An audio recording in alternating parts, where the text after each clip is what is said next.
Visconti, and I approve this message. I pledge allegiance to the flag of the United States of America and to the republic for which it stands, one nation under God, indivisible, with liberty and justice for all. Thank you, everyone, for joining me here on this Connecticut Republican Party debate, which I haven't been invited to because my campaign did not raise enough funds. There may be some candidates on the stage tonight that are self-funders, which means they put in their own money to qualify to be in the debate. That's not the reason I'm doing this out of any kind of retribution. I'm doing this because I have a message for Connecticut. I had a message in 2014, and you're all living through my message. When the other candidates, Tom Foley and Governor Malloy, lied to you, you had Joe Visconti on stage to tell you the truth, tell you what was coming for Connecticut. And so right now, I'm in my living room right here in West Hartford, Connecticut with my film crew, and we're going to monitor the debate that's going to happen in Windsor High School that the Connecticut Republican Party is holding, and at Fox 61, Jen Bernstein and Hartford Current's Chris Keating will be moderating. I don't know the questions. I don't even know who's in the room, but we're going to be monitoring. You can watch the debate here, or you can watch it on your Facebook wall under Fox 61. And you can also share this video immediately on your wall. So at what you're seeing right now, I'm going to ask everyone, all my supporters, all my friends, all my family, to look at the bottom of this Facebook live feed and push share. When share goes, you're going to see a screen pop that says write post or share on your wall. Share this on your wall, which means while you're watching it, all your friends in your group, your hundreds and thousands of friends, will see this Facebook feed on their wall. So if we have 25, 50, or 100 people right now sharing this feed, you'll be able to watch me do some moderation, some comments on the debate, on the questions of the debaters for the CPGO debate. First at 4, Fox 61. So here we go. Fox 61 is starting right now. And what we're going to do is we're going to basically mute the audio so that we can emotions running read the high. questions A 16-year-old girl dead. The man let you know what's happening. So how we doing, Techno Thank crew? you so much for joining us. Good. Good. Okay. And I'm Brent Hart. So here we go. Hall tonight. As you just saw, it was a heated day outside court. Fox 61's It's Fox 61 News. So anyway, let me give a few more minutes. Why don't we mute that and just leave it up there on the screen? And we'll talk about some of the issues that I think that are very important for Connecticut. That way you get a feel for where our campaign is going prior to any of the media or the other candidates putting out their messages. And by the way, you can donate at real time right now on my website, www.joeviscontict.com. That's joeviscontict.com. And I'll ask Matt O'Brien, my treasurer here, to post that on the projection screen so you can actually see Donate to Joe now. We're looking for anywhere from $5. That's right, we're saying $5 because so many of my friends and supporters don't have the extra funds and are too either ashamed, embarrassed, or feel horrible about not being able to give me 25 or 50 bucks. My message tonight is $5 will do. We get your name, we get your information, we know you support us. The $5 will add up, and also hundreds and thousands of supporters with $5 or $10 or $15 is fine with me. We've ran our campaign in 2014 with only $25,000. And I'm going to talk to you about the debate. It's very amazing that tonight I'm blocked out of this debate. I'll give you a little history about what happened in 2014, because a lot of the public doesn't understand what happened in that race. In September of 2014, I was blocked by ABC, CBS, that's WFSB, and Fox 61 for participating in their debates. There was 4 debates, ABC did 2 of them. Tom Foley and Governor Malloy were able to debate without me.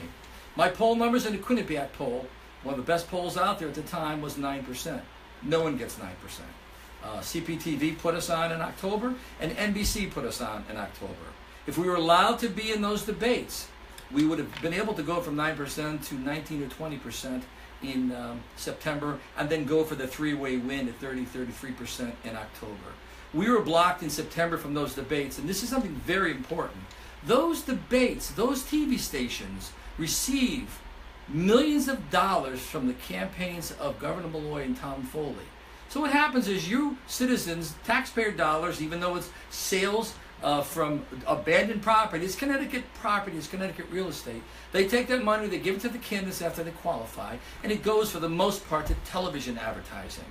And that television advertising supports the candidates. So what we had happen here in 14, and we're going to see it again, is that these candidates on stage, most of them will qualify, and the money they get for the primary or the general election, your tax money, what could have been your money and your revenue, doesn't go to other candidates. It goes to them, and it goes, for the most part, to the television stations. For the most part, the multi-million-dollar Governor's Campaign Fund, CEP, will go towards television. So the television industry in Connecticut, that's what your Citizens Election Program was made for.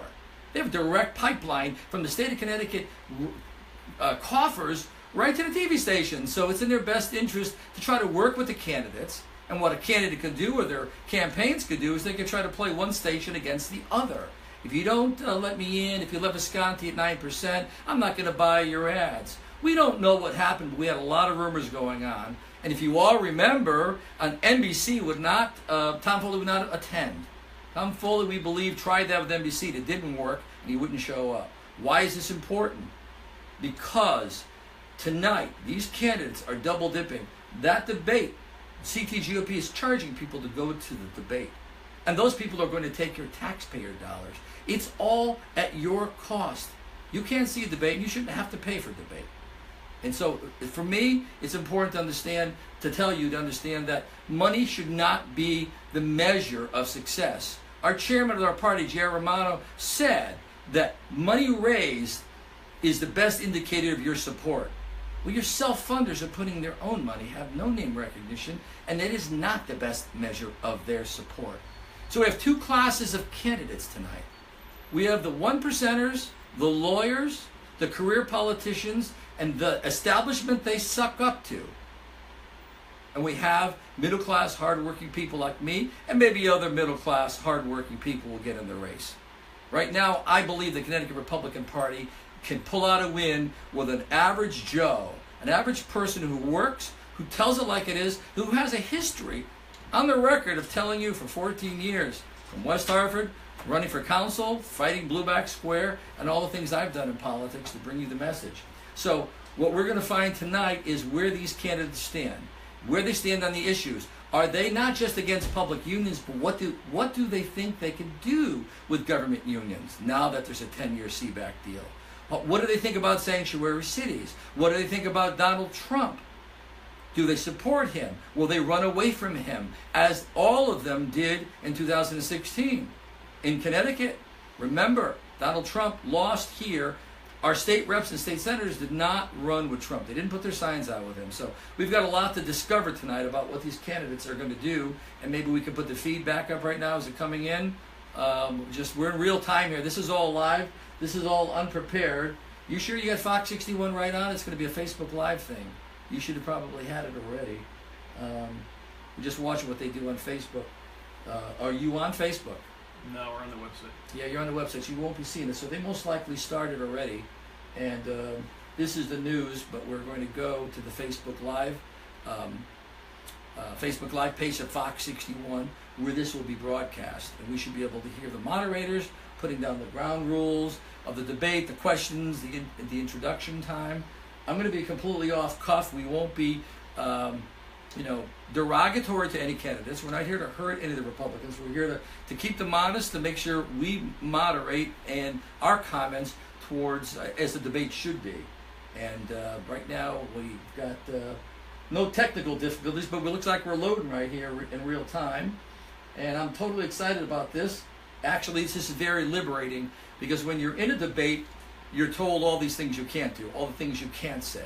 If you remember, I asked a question during the NBC debate with Governor Malloy when Tom Foley didn't show up. And I asked a question about tolls, and they said, we'll ask the questions. Well, they're not asking the right questions. So what they put the questions, I'm not going to be limited here tonight in my chair about the questions. We're going to put out what we think the positions should be. So we're waiting for this thing to load, and hopefully my techno guys can get this thing going here. Also, we have to remember today is a historic day. I mean, I've been so happy today with what happened in Israel with President Trump. I've been a supporter of Israel my whole life. I think they are a number one ally in democracy in the Middle East. And what happened today is they were recognized. They were recognized for being a nation, and that's so important. Tonight, I'm not being recognized on this stage right here. I'm not being recognized. I'm not being acknowledged as a candidate. So how do I feel? How does it work? Well, we have ways to get around that, but Israel has not been recognized. So right now, we're going to listen to some of these people here talking. I think these are intro remarks. My name is Mike Handler, and I'm the only candidate with the relevant public and private sector experience to solve our fiscal crisis. And so Mike Handler is the only person with experience, but he's been missing in action in Connecticut for a decade. Our problems are fixable, because I've just fixed the exact same problems in the city of Stamford for the past 5.5 years. Never put your hand in the pocket during the debate. Same team that's I'm going to critique tonight the candidates to show you what's missing. Hopefully they hear this. We're talking about real solutions. I thank each and every one of you for coming out. Not nonchalant. Don't put your hand in your pocket. Hopefully Mike Handler got that message. This is Dr. Representative Srinivasan. And just for the record, the doctor is a gun grabber. He voted for the gun bill. Disqualifies him completely, as far as I'm concerned. I stopped the time. You see how awkward this You is? have to hold it a little closer.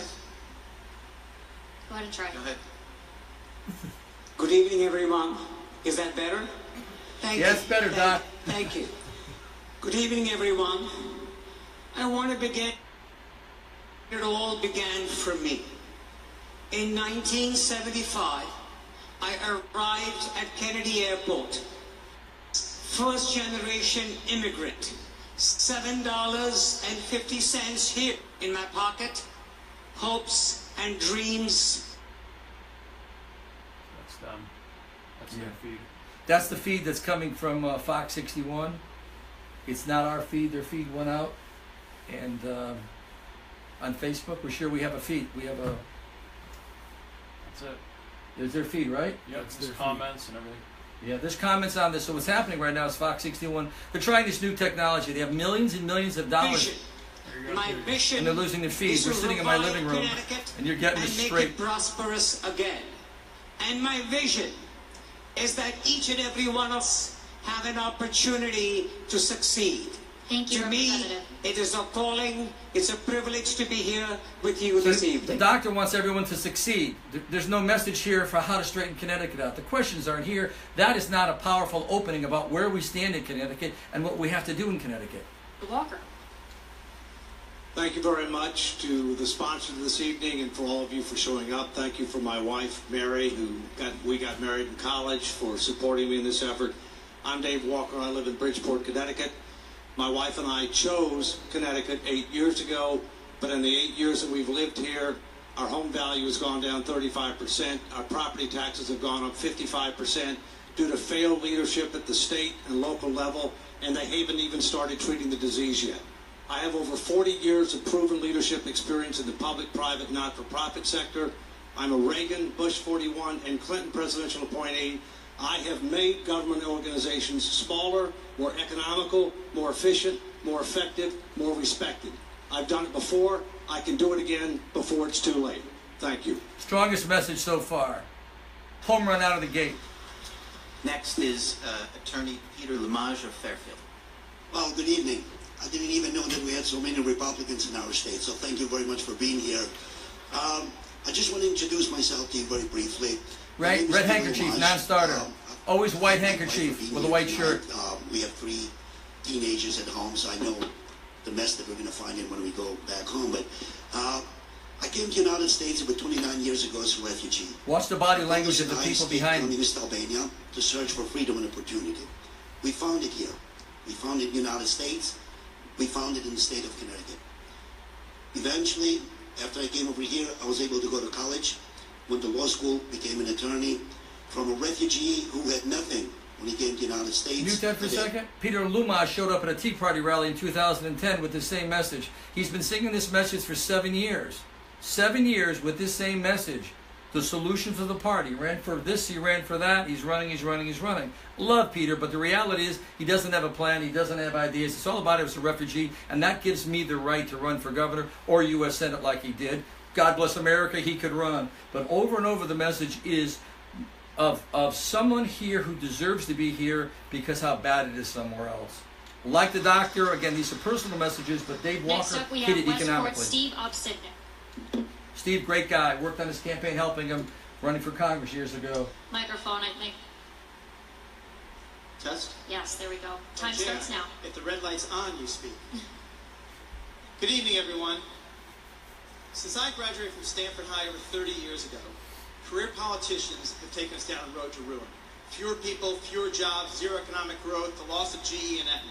And what do we have in return? Mounting deficits and debts. My path will be different. I grew up in the state. I came back to Windsor Locks to do my nuclear engineering. These are biographies for people that don't know who the candidates are. A good portion of my life chasing Russian submarines under the polar ice cap. After that, I received a business degree from the Wharton Business School, and then went out to the Silicon Valley, and I was fortunate to have created hundreds of good, high-paying technical jobs. When you go home later and you pause your TV, you order a movie on demand, and you talk to that woman Siri on your iPhone, you're using technology I had a hand in creating. Why don't we have jobs like that in Connecticut? We have the people, infrastructure, and schools. We don't have the political leadership.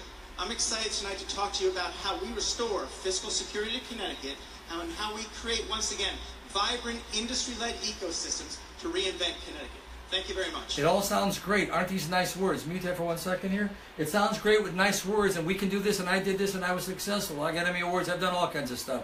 But what I'm going to give you is completely straight to how we do this, and you can hear that in a few minutes. Everywhere Here's Tim I Hurt. travel in the state of Connecticut, people understand that we're in fiscal crisis, but they're also losing confidence in their state government.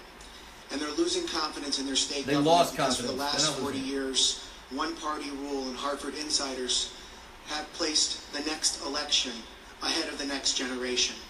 We need to stop electing politicians that are focused on the next election, and we need to start electing He didn't run for office a new because he couldn't generation win of leadership in Trumbull, that is which focused went on the next Democrat. So, generation. again, what he's saying here sounds good. Reformers and Hartford outsiders to go up to Hartford. You're not an to clean up the outsider, mess you're an in the insider. You've Gold been Dome. a first And that's electman what I intend for to do 8 because years in that's what I've Trumbull. done in Trying to Trumbull, paint himself as an working with outsider amazing right now. That's his people. shtick. 8 balanced budgets, 2 tax cuts, a commercial economy that's grown 64.5%, pension reform that has led to an upgraded credit rating, and a school system that has earned national recognition. Connecticut is not Trumbull. It's been a This team is the problem effort. with some of these local If candidates. we have mayors and Connecticut is first not selectmen Trumbull. that can do Connecticut it at is the not local Shelton. level, we can do it at the state level. Thank you, But if we're Mr. going to Hurt. change Hartford, we need to change the people we send there. Thank you. Lumaj's long face. He should be smiling right now. Look at the camera. He's got his arm crossed. Bad body posture. All right, we're ready to start our questions. Why am I saying this? Because we're looking at the candidates, and this is the first run out of the gate. Body and the candidates know the rules. Everybody's going to get to answer every question, essentially. And the candidates know they have a certain amount of time, et cetera, and Et cetera, et cetera. they're going to cut them off. They have a certain amount of time that they can use up. So we're going to start. We're going to go around this way. So the first question is going to go to Mr. Handler. And it has to do with taxes. Bob Stefanowski came out this week. He's not here tonight. He said that if he was elected, he would eliminate the state income tax over 8 years. That has been promised in the past by other candidates, and it's never happened. Since the income tax raises $9 billion a year, do you favor eliminating the income tax?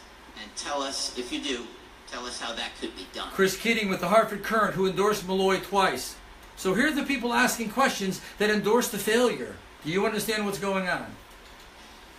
Okay, so the first thing is to acknowledge what the problem is that we're facing as a state. We have a spending problem, not a revenue problem. We have a revenue problem, Revenue not just or a spending expense problem. is Wrong. simply a symptom of not addressing our expense problem. So the first order of business must be to control our expenses. Let's talk about where the expenses lie. 1/3 of our budget is fixed structural costs. These are fixed structural costs that contain pensions for employees, defined pension plans, retiree health care, and debt service. 1/3 of our budget is growing like this. The first order of business we must do before we talk about taxes and revenue is to bend that curve back down. I suspect we have more than enough revenue in our state I suspect we have more than enough revenue. Are you listening to these words? Bend the curve down. What does that mean in real time? Top is not telling you the truth. It's $9.5 billion of our state budget. In 1992, a year after the first income tax was put in place, we had a spending cap that passed with 80% referendum, but it was never implemented. As governor, I will follow the spending cap, a true spending cap, including debt service and all of our Mute this for 1 second, please. We have $20 billion in deficits coming in the next 8 years. And did you hear what he just said? This is why they're not going to get elected, because the information, the things they're saying. Now watch Dave. Let's listen to Dave. He's probably closer to it. One is exploratory and one is in candidate for the Republican nomination, have called for eliminating the income tax. Look, I'm for low taxes, but that does not pass the straight face test. It is straight pandering. It is populism. We have to recognize reality that spending is the problem. Bingo. Spending is out of control. We've already proved the Laffer curve, namely that when you raise taxes to a certain point, revenues actually go down. And that's where we are in Connecticut, and they're continuing to go down.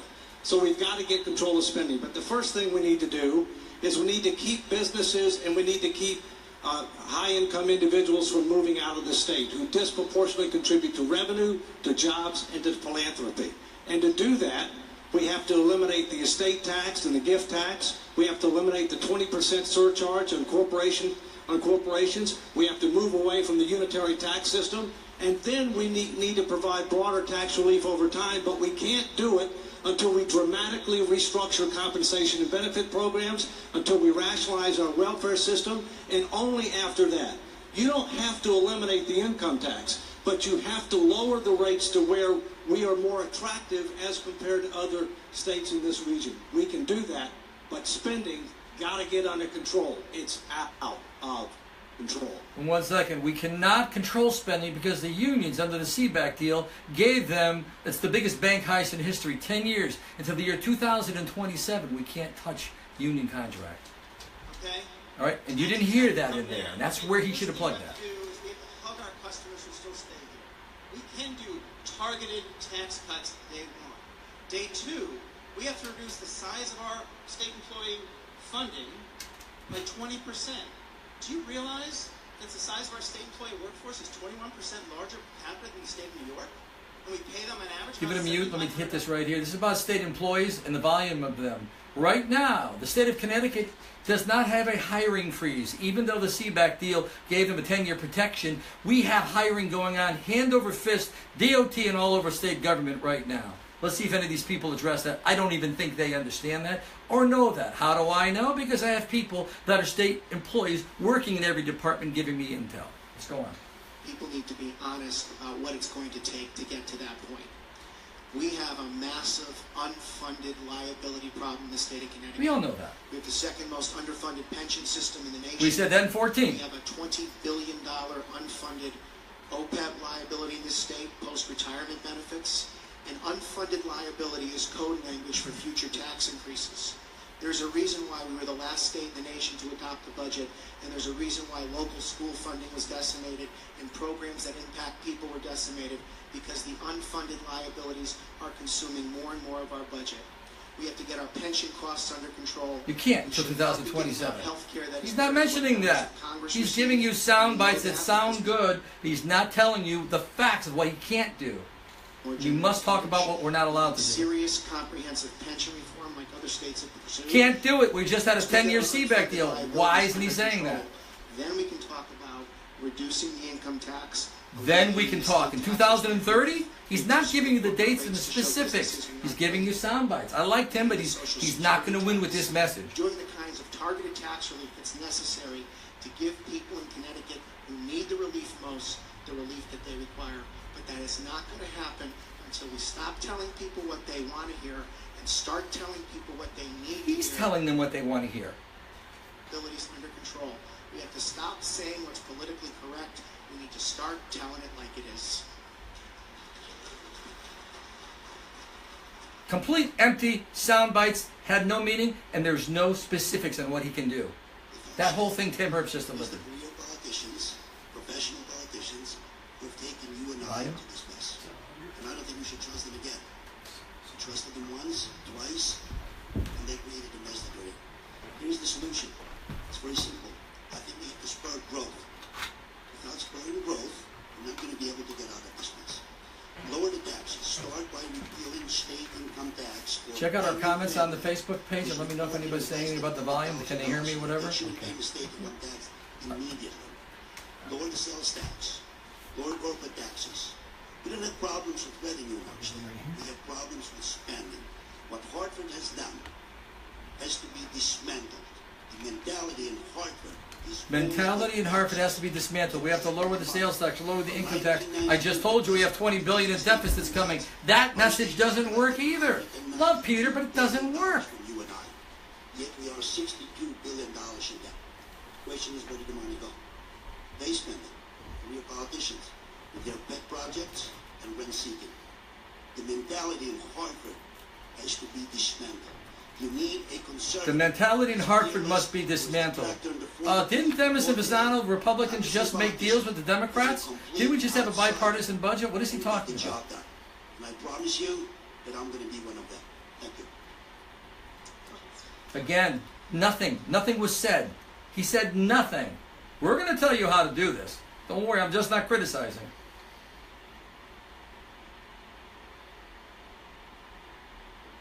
We got the doc up?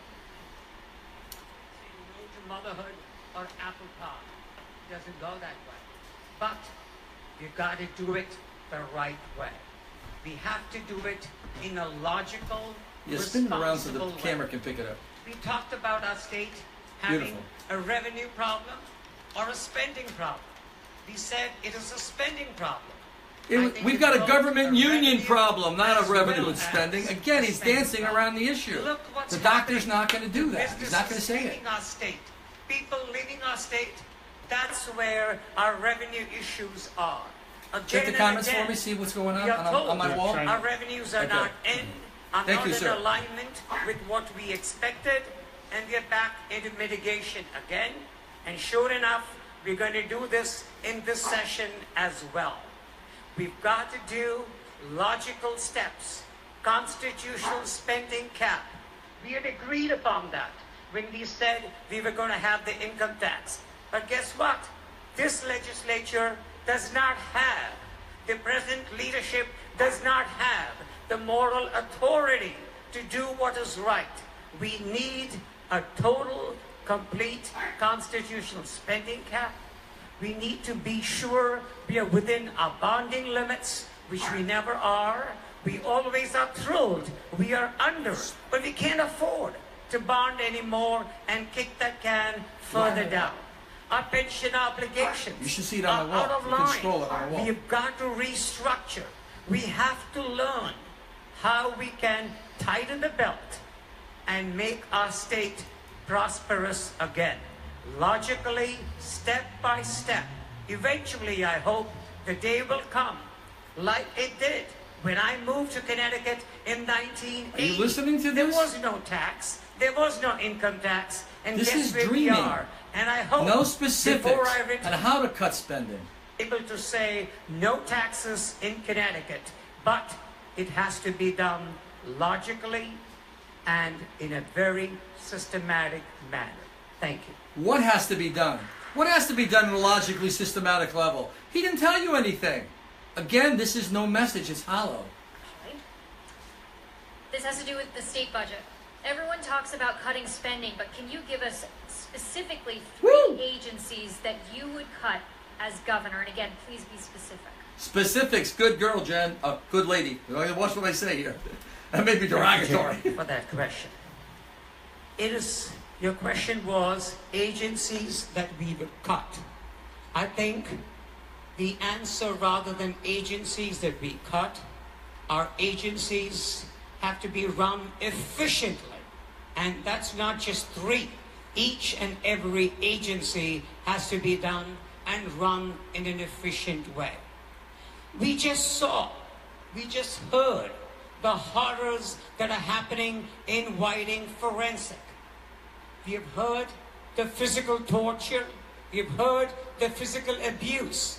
And look at all the financial crisis that is happening there under the watch of CVH and writing forensic. That is an example. Mark, we'll where mute I it for would- a second. It doesn't look like Mayor Mark Boughton is here. It doesn't look like Tony Boucher is here. And it doesn't look like, who else? Was that Stederman, Mr. Stederman? What? Was that Stederman? Yeah. There's somebody else from Westbrook. Hear about the financial atrocities, and the first step has happened, and hopefully we will continue addressing those issues. Look at Hopefully, our you've used the pension word 3 or 4 obligations. times now. What Hopefully we goes will into this. the pension Hopefully we will that. contributions? That What is goes not a into the message. That pension is not a specific. calculations have to be revisited. We cannot afford that anymore, where people just stack up in the last few years of their service, accept, and all that goes into the pension calculation. One of the things I would definitely look into as a governor is capping the pension benefits. I've heard again and again individuals who make in the ballpark of about $60,000 to $80,000 on an annual basis. Their take-home pay at the end of the day with overtime, mandated overtime, is $250,000. And that $250,000 goes into... This is called the boogeyman. All right, he's using the boogeyman tactic. When he can't get specific, he takes an extreme case of something or a few people in a state government and explodes those into the boogeyman, and all of a sudden, oh my God, $250,000, that's unconscionable. But he doesn't give you any specifics about the general state employees, unions, and how we're going to actually lower our costs. No specifics It's not there. just a matter of which agencies you cut. It's a matter of what things are being done right now by the government that ought to be done by the private sector, the not-for-profit sector. And I have a proven track record of making government smaller, more economical, more efficient, and more effective. And let me give you a concrete example. When I was Comptroller General of the United States under Clinton and Bush 43 for 10 years, I had the responsibility to be Chief Executive Officer of the Government Accountability Office, which oversaw the entire federal government, everything it did anywhere in the world. And we had to lead by example to improving the economy and efficiency and effectiveness of that agency. Through a systematic review, we reduced the number of organizational units by 60%. We reduced the number of offices by 1/3. We reduced the head count by 13%. We increased productivity. This all sounds good. Let me freeze it for a second here. But what Dave isn't telling you is that we have a no layoff until 2024. So again, they're not addressing, out of the gate, they should have talked about CBAC, which is the thing that's going to sink us. That's all your state government workers, pensions, liabilities, the whole bit. And so where are we restricted? What can we do? Where are our hands tied? I haven't heard one person tonight yet say where our hands tied and why the things he's speaking about cannot be done. Oh, he can merge all the agencies he wants, but he's not going to be able to get rid of the employees. Okay? And we've already signed on, a few months ago, Governor Malloy signed it with all the Democrats into a 10-year CBAC agreement. Unless they open up that agreement again, and I doubt they will with a Republican governor, we're stuck till 2027. You're not hearing it up here. Let's go. That's lightweight Little League. I'm talking about serious government transformation reform experience will not save our sinking ship of state. Yeah, sinking. The USS Connecticut is sinking. This may be our last. Yeah, that was my chance to soundbite. I'm glad he future. grabbed that one. Thank you. Mr. Lamage? The question is, can we downsize the state agencies, or which one of them we're going to get rid of? Every state agency should be audited. Take your hand out of your pocket, each Peter. and every one of them should be Copying downsized Stemmerman, because 15%. Stemmerman's rich. Re-elected officials, staff, and the amount of money that they get for the budget is going to be cut 10%. That will save you and I $1.3 billion a year. Just think about that. They have too much money in Hartford. Money is not a problem over there. It is spending, the scope and reach of government. It is the problem. And I'll promise you I'll reverse that. Thank you. He can't reverse it. He doesn't control that. The state legislature does. I promise I'll reverse that. Well, the first office I would change would be governor. I think Dan Malloy's time is up. Look, I have built software systems at Oh, the here we go. federal, state, and local level. I've reformed Department of Motor Vehicles departments across the country. Specific, Tax she revenue said. systems. Specifics. I've worked with Where the would you cut? He's not answering CIA it. and NSA developing software systems. There's something out there called the Internet. And the state of Connecticut has to learn how to use it to deliver better quality services at a lower price point. I've done that my entire business career. And it just, Are you hearing what I'm doesn't hearing? happen by sitting in a corner office or having career politicians blowing more hot air when you have to go like I did with my father-in-law, who I love dearly, but spent 4 hours at the DMV with him a few months ago re-registering a car. That needs to happen in 10 to 15 minutes at worst. I built systems like that. It's possible. But it takes strong leadership. People understand where the world is going, how everyone else Then is you're running for the wrong office, because that's not what the governor does. The career politicians sitting in Hartford telling us what we know isn't the truth. Thank you. Career politicians, that's all we're hearing over. I'm not a career politician. When I'm your governor, I'm going to go to work on day one, completely dismantling the Connecticut Department of Motor Vehicles as we know it. That's his That's boogeyman. number one.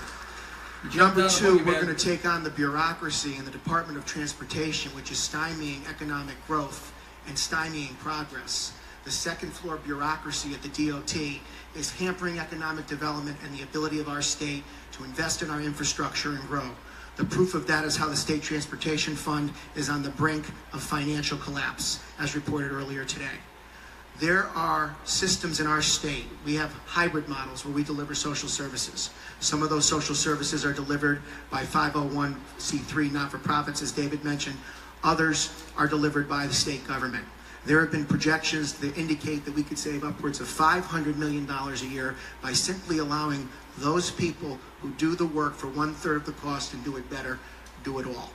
We have to look at, obviously, the fact that Again, our that population... sounds good. Give us some mute here. But again, Tim isn't addressing the CBAC agreement. He's not addressing to 2027 how our hands are tied to the contract. You're not laying off, and you're not going to get rid of these people. And they've already changed the formula for when they do these new hires. They have a complete different system for pensions and benefits. And they are hiring. Again, he's not addressing the hiring. They're not giving specifics either because they don't know it or they don't think it's politically the right angle for them to go. in our state and create jobs, about years that it has taken to secure permits from the DEP and the DOT. We need to attack the regulatory environment in our state. We need to cut the red tape. We need to eliminate the inefficiency and the redundancy. And here's what I'm committed to doing to do that. If I'm elected governor, I'm going to insist that we appoint an inspector general here in the state of Connecticut. I think we heard that with Foley or McKinney. No, McKinney, John McKinney. That was John McKinney's line from 2014, an inspector general. So he's rehashing John McKinney's sound bites into his own right now. Executive branch, the judicial branch, and the legislative branch. And as Prashad mentioned, we have got to get the cost of our pensions and health care under control, because when you look at the state budget over the last 7 years, and you look at the percent of the budget that's dedicated to higher education, K-12 education, infrastructure, Medicaid, you look at all those sections of the budget, as a percent of our total budget, they've declined over the last 7 or 8 years as the unfunded liabilities continue to grow more and more. That's what it's going to take to fix this. I'm proud that in Trumbull, the employee headcount is lower now than when I took office 8 years ago. It is at a 15-year low, and we did that by transforming government but improving services. That's what we can do for Connecticut. We can transform government, make it smaller, make it smart, and improve the services that directly impact the lives of people. But it's not going to happen if we send the same people back to Hartford to sit in different chairs.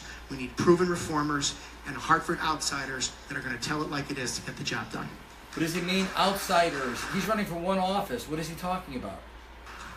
The reality is every town in Connecticut, as well as the state, operates businesses that it should no longer be in. When I got to the city of Stamford, I found a failed nursing home. I'm sorry, this is not Stetterman. This is, his name escapes me. He's from Stamford. Stefanowski, yes. Municipalities in the Northeast. My era. Guess, Greenwich, and Nantucket. Stamford's neither Greenwich nor is it Nantucket. We're losing over $5 million a year for a 128-bed facility. So these people are all telling us about the doom and gloom of which we all already know. None of them in 14 were telling you any of this or even on the radar. Now they're telling you more doom and gloom, and they're not giving you solutions. This is a big problem for the party right now. Because if this message here, where's it going to go from here? What specifics are we going to put on? What are they going to tell the Democrats when the Democrats start to say to them, well, you can't do that. Well, you can't do that. We're not allowed to do that.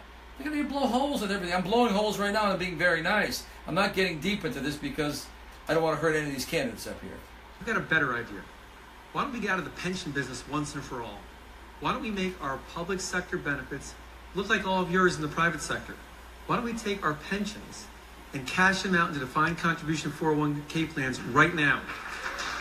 CBAC, 10 years, 2027? Of yours. High deductible health plans with health savings accounts. The reason why the Smith House, the nursing home in Stanford, was losing so much money, because we were paying salaries and benefits that were 55% above the same job in the city of Stanford. That's unsustainable. If we do not tackle our pension problem and our retiree health care problem, nothing else is going to matter, folks. The third question starts with Mr. Walker. There's been a lot of publicity over the last year, basically, surrounding the departure of General Electric to Boston and Aetna to New York City, even though that might change now that they're being purchased by CBS. What exactly would you do as governor to prevent the departure of headquarters and other major companies like GE? Prevent? Well, first, I've met with the CEO of GE, I've met with the CEO of Aetna, and I've met with the CEO of a number of other companies that are still in Connecticut, that are contemplating leaving Connecticut. And let's talk about a few of the issues they're concerned about. Number one, our corporate tax system is not competitive. I mentioned that before. We have a surtax on corporations. We tax on a unitary basis. Secondly, for high net, because of our state taxes, and we're the only state in the union that has a gift tax. Thirdly, we are the second most regulated state in the United States. Only California is more regulated. That has a cost to consumers, it has a cost to taxpayers, and we have to deregulate while maintaining essential consumer and environmental protections. But we're way overboard there. In addition to that, they can read financial statements.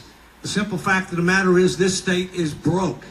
It's rated every trust fund but the pension trust fund, and the pension trust fund is only funded at about 25% based upon reasonable assumptions.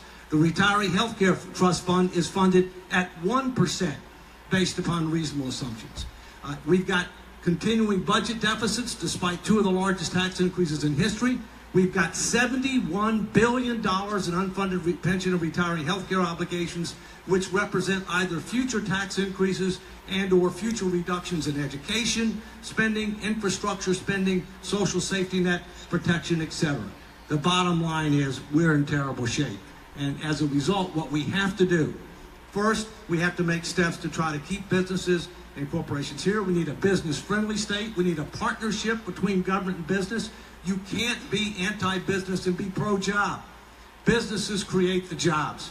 The governor can do that, but most of the things that have to be done when you're talking about tax reform, compensation and benefits reform, welfare reform, infrastructure investment, they take legislation. If you don't have the right governor, you're going nowhere. But it's not just the governor. You need a majority of the legislature, both the Senate and the House, that will support an issue-based, action-oriented agenda to turn around this state. I've got this flag on upside down. What does that mean? Connecticut is in distress. We need to recognize. Great delivery to sum up where we are, but no effective plan to show you why he can't do most of what he's saying. We're going to get into that in a minute. Mr. Lamage, we'll keep going this way. Mr. Lamage, if you want to go next. What's our question? The same question. In order for us to keep businesses here and to entice other businesses to come here, you're going to have to start with the tax code, which has to be reformed completely.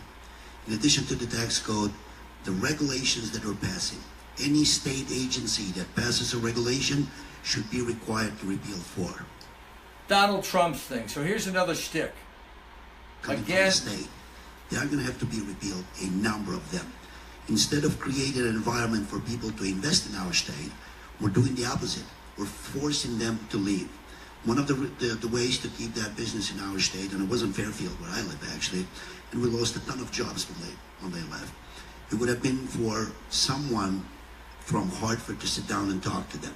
It's interesting when you hear elected officials on stage tonight, and some of them being lifetime bureaucrats, tell you He's going that after the career politicians on stage. their hand somehow is a success. If that is the case, how come our state is in such a mess? Each and every one of them is telling you a success story. I worked with this guy. I was elected here. I didn't raise taxes. Yet, the state is a mess. If that is the case... That's a stupid argument because they don't control the state. Look where Lumaj is going. He's got nowhere to go. This is a complete empty argument. He's treading water. He's in trouble. He can't raise the extra 100,000 he needs. He's got no message except for he came from Albania. First guy out of the race. lost touch with you and I. That's why I think we should have some term limit for these people. Term limits now. Term limits for people. Again, these are the populist, empty slogans with no ideas. I'm the only one on this stage. There we go. He's the only one. Jobs. High-tech jobs. Look at Dave Walker. Are you kidding me? Dave was shaking his head. This is a joke. My last business Thank God in I was Rochester, New York. not allowed to be in this debate. So, it's not a I've debate. It's a been joke. privileged to work around the state. Around the country. First thing what we have to do is get people to form businesses. Connecticut needs to take a big fat Lipitor. We have too much cholesterol in our system. We have to have a SEAL team of people who get rid of the red tape that get people into business, not keep them out of business. Second of all, Dan Malloy's incentive of the First Five program to give tens of millions of dollars to big corporations does not work. I'll give you one tax credit that I'm looking at. If you create a job in the state of Connecticut, you get, let's say, a $10,000 tax credit for the next year for 5 years. I don't care if you're Man Cleaners in Westport, you're ESPN, it doesn't matter. He's crossing his arms. Peter Lumaj is crossing his arm. When you see a lot of this, there's nervousness, there's tension. The body language is they're worried and protecting. The lower self, the subconscious mind is here. This is what this means in psychology. Universities. Have them attract businesses. He's got no message. Have them attract millennials, which attract the restaurants and all the other cultural stuff we want. When you get them, when you don't get them. That's what the Silicon Valley is about. That's what Rochester, New York is about. That's what Minneapolis is about. And they that's just control himself. See his hands? He's got one over the other. It's a great posture, but what it does is he controls himself. He is actually controlling his own self. I'll just take one of them, Great but I'll love posture, to great work with you on stance. delivering 3 of them. Thank you. In a complete different way. Relaxed and it's down low. There's a bigger problem in Connecticut that goes to the root of your question. People that want to grow jobs and businesses in Connecticut don't have confidence in their government. They don't have confidence in the people that we have empowered That's not to true. They make don't have decisions confidence in and to move the Governor chains Malloy. down the field. We're not moving the chains down the field. We're losing yardage. And I have to tell you, it's not only the regulatory environment, it's not only the regressive tax structure in our state that punishes job creators, it's also the people that we are putting in positions of trust that aren't getting the job done. I'm going to replace Commissioner Smith if I'm elected governor. I think it's a disgrace that when you're going to present something to GE to keep them here, you put the logo of another company on the front of the presentation. That's just sloppiness. It's outrageous. I'm going to replace the commissioner of the Department of Transportation, and I'm certainly going to replace Ben Barnes. If I was elected governor, you replace everybody. So what he's saying, he's giving you an empty slogan for anybody who doesn't understand government. When you're elected, a lot of them are Democrat appointees, they all go. So he's telling you he's going to do what all of us will do, replace all the commissioners. Unpredictability. He's trying to make that, puff it up as They're though not it's going to very want to come powerful. here And I'm going to because make it's the such a change. volatile not. environment. There's no stability. There's no predictability. Businesses can't plan for the long term in the future. The other thing that we need to end, and I'm committed to ending if I'm elected governor, is the corporate welfare that this governor and a majority Democratic legislature has imposed here in the state of Connecticut. All in total, they've given out $1 billion in corporate welfare. They were going to give millions of dollars to a $27 billion hedge fund to move from one Connecticut community to another. Give it to me for a second. what Tim is doing here, and many of them are doing, is they're trying to get you angry at boogeyman, I call them, or specific certain things that are just go against the grain. And that's fine. That's part of politics. But that's all they have right now. They're not giving you solutions. They're not addressing the number one elephant in the room, and that is the government unions and how you're going to downsize them. We have the only plan, and when they hear it, they will not emulate it. So they're not going to give you the specifics because they may lose some union votes. And they're trying to hold government union votes like Tom Foley did. And you have to give up the government union votes. We can win without them. They don't think so. And Tim has passed budgets and signed contracts for the unions as the first selectman of Trumbull. So has Mark Boughton. So has Mark Loretti, who's not here tonight either. So they've been working with unions for years. They're not going to go against the unions. And I will appoint a Commissioner of Economic Development, Transportation, and a Secretary of OPM that will get the job done and get our state's economy moving again. How are they going to do that when they're saddled with a 10-year CBAC agreement for all the government unions? How are they going to do that? How are they going to get it moving? Again, he's not giving you specifics. Being the role model, and we need to start being the leader. Leader, role model, empty slogans. He didn't give you specifics. He's not telling you. GE leaving was a wake-up call, but it should not have been a surprise to anybody. Our state has been closed for business for a long time. You can't be closed to business and try to throw money at a couple select companies hoping you'll pick the winners, particularly when you're not very good at picking the winners. GE, Aetna, Alexion, Starwood, UBS, RBS, we're not very good at picking the winners. There's an embedded opportunity for companies located in lower tax states to take advantage of companies located within the state of Connecticut. And that is synergies. A company that lives or operates out of a low tax environment has an embedded synergy when they acquire a company within Connecticut that has a high tax rate. So we shouldn't be surprised that CVS is buying Aetna. We shouldn't be surprised that Marriott bought Starwood. But we need to stop being closed for business. Tim is right. We do need to work on our infrastructure. We have to be the only state in the country where rail times are actually increasing over the last 10 years rather than decreasing with technology. How is that possible? Why are companies? Because that's Metro North. Give it a mute for a second. And that's Metro North, which he won't control. He doesn't control Metro North as a governor. Neither does Malloy. You've got to work Metro North. They're archaic from 1890. That's how bad they are. So you've got the bureaucracy with railroad lines through Connecticut. He can't control them. He can't do that better. But he's saying he's going to. He's claiming something he can't do, or that he thinks this is what we can do. That power as governor doesn't give it to them. They don't plan for a budget cycle. They don't plan for an election cycle. They come here for a long time. They leave their jobs, homes where they are. They leave their schools, pull their kids out of schools. They sell their homes, and they come and plant in Connecticut for 30 years, buy homes, put their kids into schools. They do not know what the next couple of years' taxes are going to look like. Why? Because we have a spending problem that is out of control. If we do not control our long-term costs, nothing else is going to matter. Here's the good news. Connecticut is a beautiful state. We've got everything going for us. We're not challenged geographically. We're not challenged climatically. We don't have tornadoes in Connecticut. We've got a lot of good things going for us, a lot of talented, hardworking people. We've got to lower the cost of doing business, take a look at the 15,000 pages of regulations that we have that are taxing and feeing and fining our small businesses out of existence, and start being open for business again. Then you'll see companies coming back to Connecticut and job growth for all of you. Thank you. No specific regulation was announced. Nothing. We just have to. Blanket. We're going to do this 15,000 pages, but I won't tell you specific. You're not prepared. They're going into a soundbite unprepared. If you gave it 2 or 3 specifics in that would have been great. Excessive mandates that throttle them, do not give them the confidence to keep these lights on and the doors open. No mandate specifics. Let's see if it says any. Listen. We do not need to be as regulated and as mandated as we are.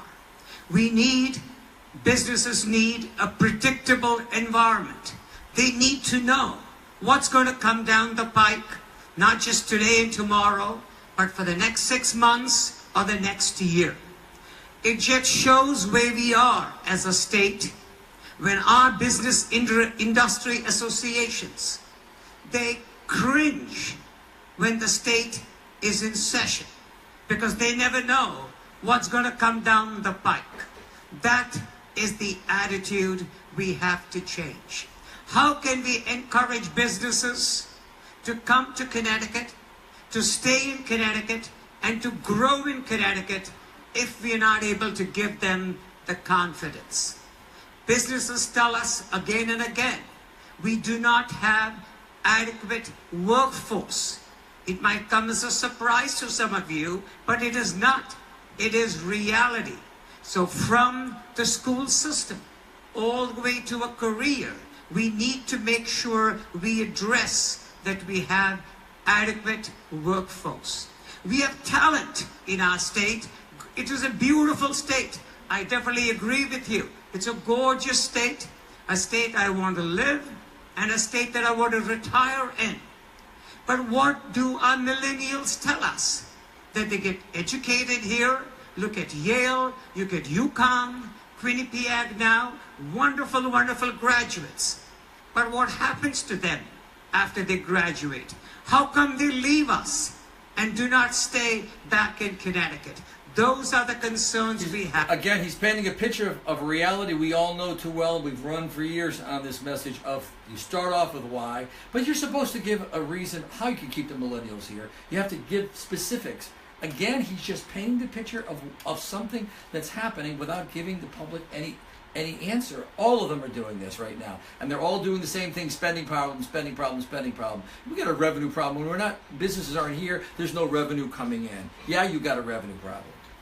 We have the workforce that our industry requires so they can continue to grow here. That's what I would address when elected as your next governor.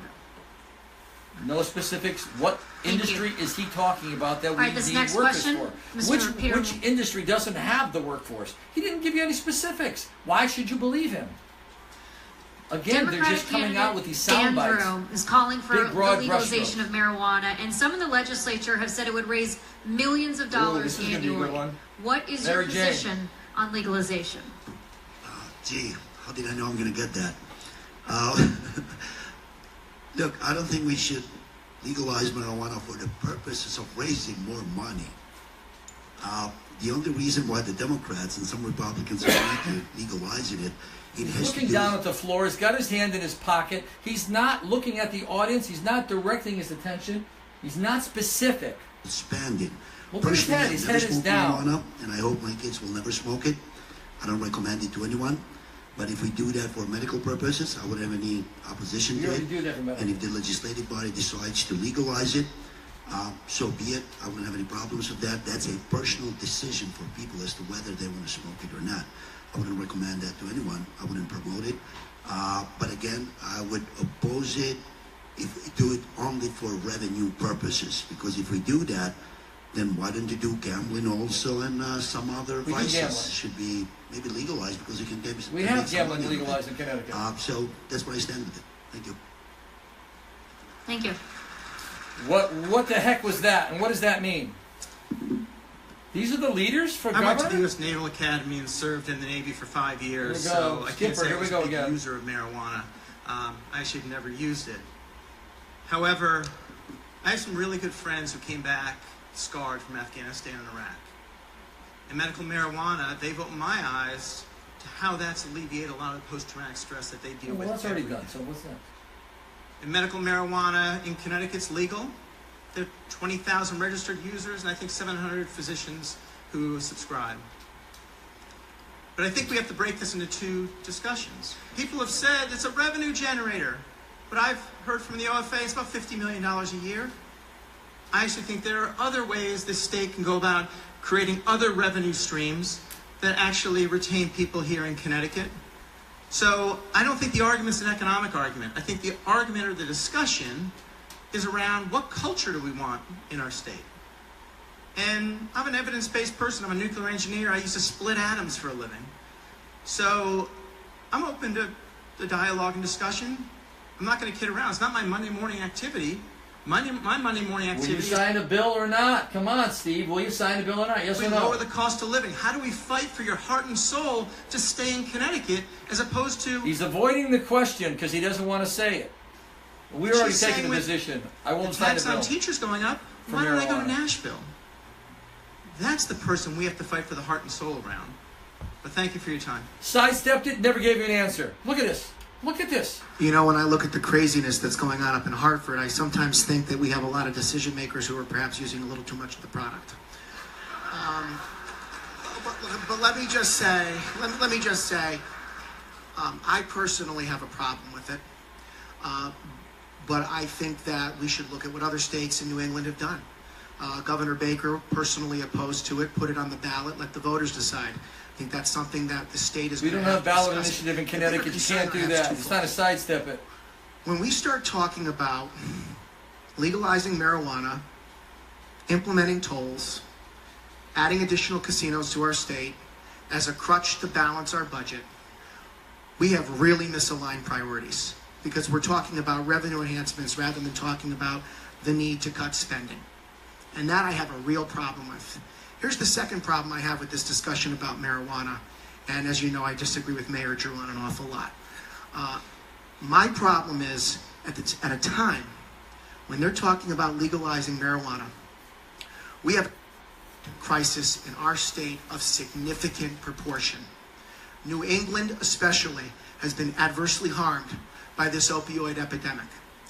I have attended too many wakes and funerals as the chief executive of Trumbull that have been caused by a drug overdose, and I've seen up close what it's done. Will you sign the bill or not? Will you families. sign the bill for marijuana? He's not answering it. We're not going to have a conversation about legalizing marijuana unless and until this state government See, so he's avoiding it. I'm not going to talk about it unless we miraculously get rid of opioid problem. Give law enforcement the tools that they require to do their job. We need to do what Governors Sununu and Hogan of New Hampshire and Maryland have done in declaring a state of emergency with respect to this opioid epidemic. We need to help local school districts and local police take this problem on. We need to hold doctors accountable that overprescribe, and most importantly, we need to hold the Answer the wrong question. They're asking him about marijuana, and he's answering something else because he won't make a commitment because he thinks he can't win because 70% of the public in some crazy poll a few months ago said the public in Connecticut wants recreation marijuana. So he's going to go with that poll. He's got no morality on the issue, and he's trying to sidestep it. And he won't do that. What is he? They're not talking about unions. Has not looked at the long-term effects and how it affects states in particular. I'm also concerned about children. When we're talking about legalizing the recreational use of marijuana, I'm concerned about the impact it will have on our children. I believe we should look at the data, and I suggest the data more than likely is going to suggest that marijuana use does not increase IQs in young people. I do agree with Tim. Having served as an EMT for over 20 years, I've seen Now they're going to go to the opioid. Again, he's digressing from the question. He won't answer the question. Do you all at home understand what this means? Whether you're for it or not, whether you believe it or not, he only believes what the polls say. If a poll says this, they'll go that way. If a poll says that, they'll go that way. There's no ideas, no specific, no plans. They're painting a broad picture of all the things we already know that are a problem, and there's no solutions on this stage tonight. Not one. Factor. We must remove the stigma associated with any addiction. Too often people are suffering in silence, and that's unacceptable. As your governor, I will put in place immediate actionable items that we can actually stop our insanity in our communities where this overdose is creating an epidemic. We are losing, anybody know, we've lost more American lives in the last 12 months to opiate overdoses than we have. They talked about leadership here on stage. That's all they're doing, and there's no leadership out of each one of these. The leadership issue on medical marijuana is one thing. On recreational marijuana, it's another. Why? There are children. There are secondhand smokes. 60 Minutes did a piece on what's happening in Colorado. There's enough data out there they could really blow it away and say, you know what? It doesn't work. We're not doing that. Not just for revenue. I stand by that. I will not sign a bill, as I have said. They won't say that. Even if they believe what I believe, they're trying to sidestep it. It's not truthful, and the public is going to know that they're not being truthful. I happen to be the only Republican that showed up for the debate. And you can imagine who all shared the stage with me. And I was very happy and thrilled that opposing as I did, constantly, consistently, for almost an hour and a half of that debate, I was not thrown out. I was not booed, because you know what? Legalization of recreational marijuana is not the right thing to do. We have to look at the public health impact on the developing brain at the age of 25. The brain is still take your guns. And here you are legalizing a drug, something that's going to have a huge impact, societal impact on all of us. Public safety. Can you just imagine the impact of driving under the influence of legalized marijuana and alcohol, the combination of the two? We have no system. We still don't have. He's a doctor, and what would have been great tonight is for a doctor to actually put out the medical data on this issue. That's what he should have come loaded with as a doctor. He's doing soundbites political when he should be telling us the medical reasons, and he's the guy to deliver that, and he's not. Number. That does not mean whether you're impaired or not. And you can just imagine, if you are impaired under the use of marijuana, and just visualize this. How would you like to come to my practice and get your allergy shot from a nurse who is moving around, a little impaired, and ready to give your injection? Would you want that nurse, he or she, to administer that injection? That argument doesn't work, because if you drink alcohol, you don't go to work drunk, okay? And if you smoke pot, recreational, you're not going to go to work with that either. So it's nice, but again, now he's starting to go the other way, again with this big boogeyman. Wrong boogeyman. React to that as well. Just the day after we had this intense debate at Yale, the very next day in Colorado, in the state of Colorado, which, as you all know, has legalized, a county in Colorado is suing the governor for the increased number of fatalities on the road because of legalizing marijuana. We've got to wait. We've got to learn from other states, including Massachusetts. Cameraman's missing him. As we know, but Somebody has fell not asleep at Fox. Take implemented a look. yet, pushed out There we the go. date to June of this year. They are also waiting. Let's not rush into something where we do not have enough information on the long-term consequences. It's my cameraman. And for those who believe it's a revenue windfall, it is not. It's $61 million. That's what the Office of Fiscal Analysis tells us. That's all we're going to get. $61 million. And you can just imagine the societal implications of $61 million. It is definitely not the way to go for us here in Connecticut.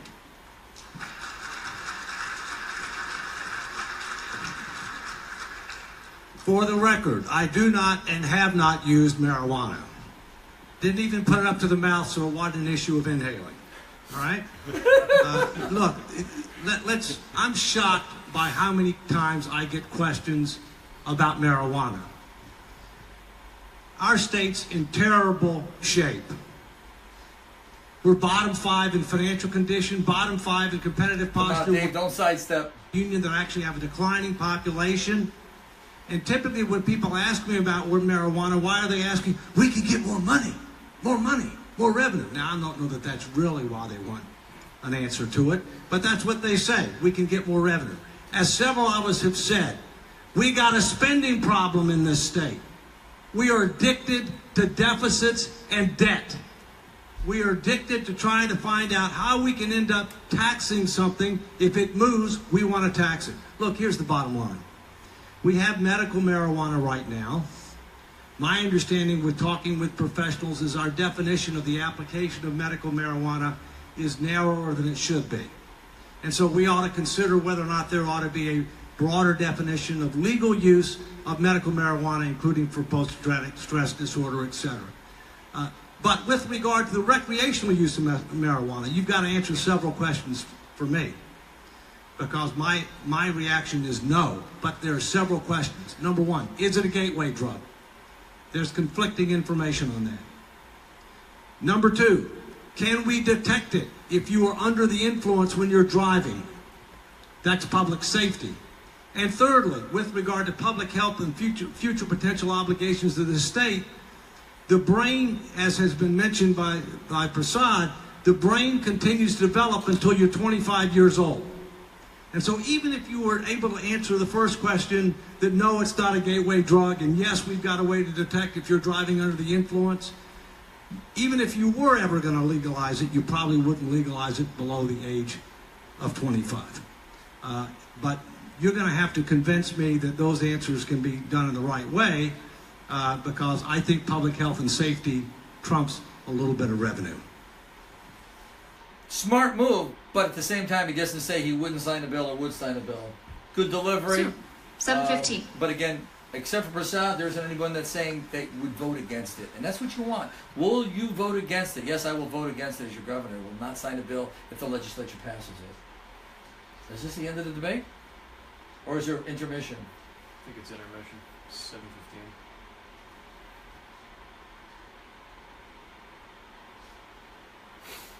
There's Matt Corey. Let's see if we know any people here. We still on? How are the comments doing on the on our camera here? We've been going a long time. We've been. I've been watching them scroll up. They're looking pretty good right now. There's none on the screen now, but I've been watching them. All right. This is new and improved. I'm surprised there aren't more candidates there tonight.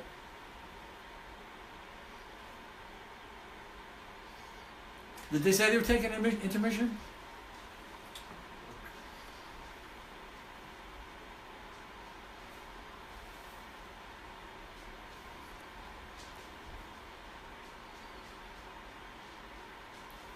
Gotta rewind it.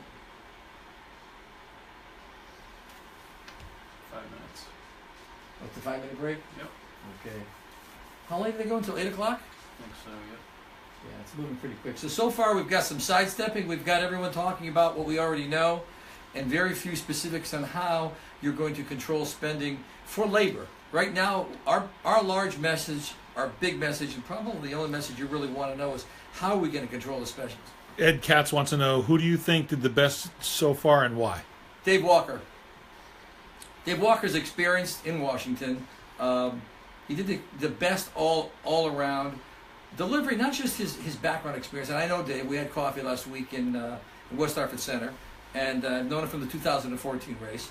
So he's a pro, he knows his stuff, he's thought through, and he's giving you the most direct answers of all of them right now. But for the most part, most of them are just painting pictures, which is part of politics, but right now they could have come out of the gate with some very, very good specifics. Excuse me, my water. You want to grab that water thing over there for me? I don't want to pull a Donald Trump or a Marco Rubio over here. There you go. Can I grab that? Hold on. I got it. So Ed, what's happening is a lot of them are afraid. I know these guys. I've been on stage with many of them, and they're trying to position themselves not to hurt themselves. Come out of the gate, look informed, tell you what you already know, try to get you stirred up and angry at Malloy. It's hard to get angry at the Democrats right now. We haven't heard a lot of the word Democrat Party. Very few times was it mentioned tonight. And one of the reasons for that is because Themis Claridis, our House Minority Leader, and Len Fasano, our Senate Majority Leader, or at least it's tied with the Democrats, they went back after their historic budget was passed, bipartisan, got shot down by the governor. They went back with the Democrats, blew it with the hospital tax, the $200 million deficits we have now, and so they own it with the Democrats. And when they went and did that, the Democrat Party let them off the ropes, which is why we lost 11 towns in Connecticut in the municipal elections, because it wasn't just a Malloy thing, it was a Democrat Party thing. And so what's happening is what we have to do right now is find a way back to pinpoint the Democrat Party and the things that they're doing. Otherwise, this becomes a race against Governor Malloy, who's not running for office. I think one of my guys have got to go. Hey, thank you. Go. We got a crew over here. Thank you so much. We'll talk later. Want me to grab that for you? No, I'm okay. I'll set it down. Thanks. Right. I have a bunch of friends and techno people and movie making people here tonight. Thanks a lot. We'll talk to you later. And so, to answer your question, again, a little more, Ed, what they need to do is get into specifics, such as the doctor could have put information out specifically on medical marijuana, which would have been really great from his expertise.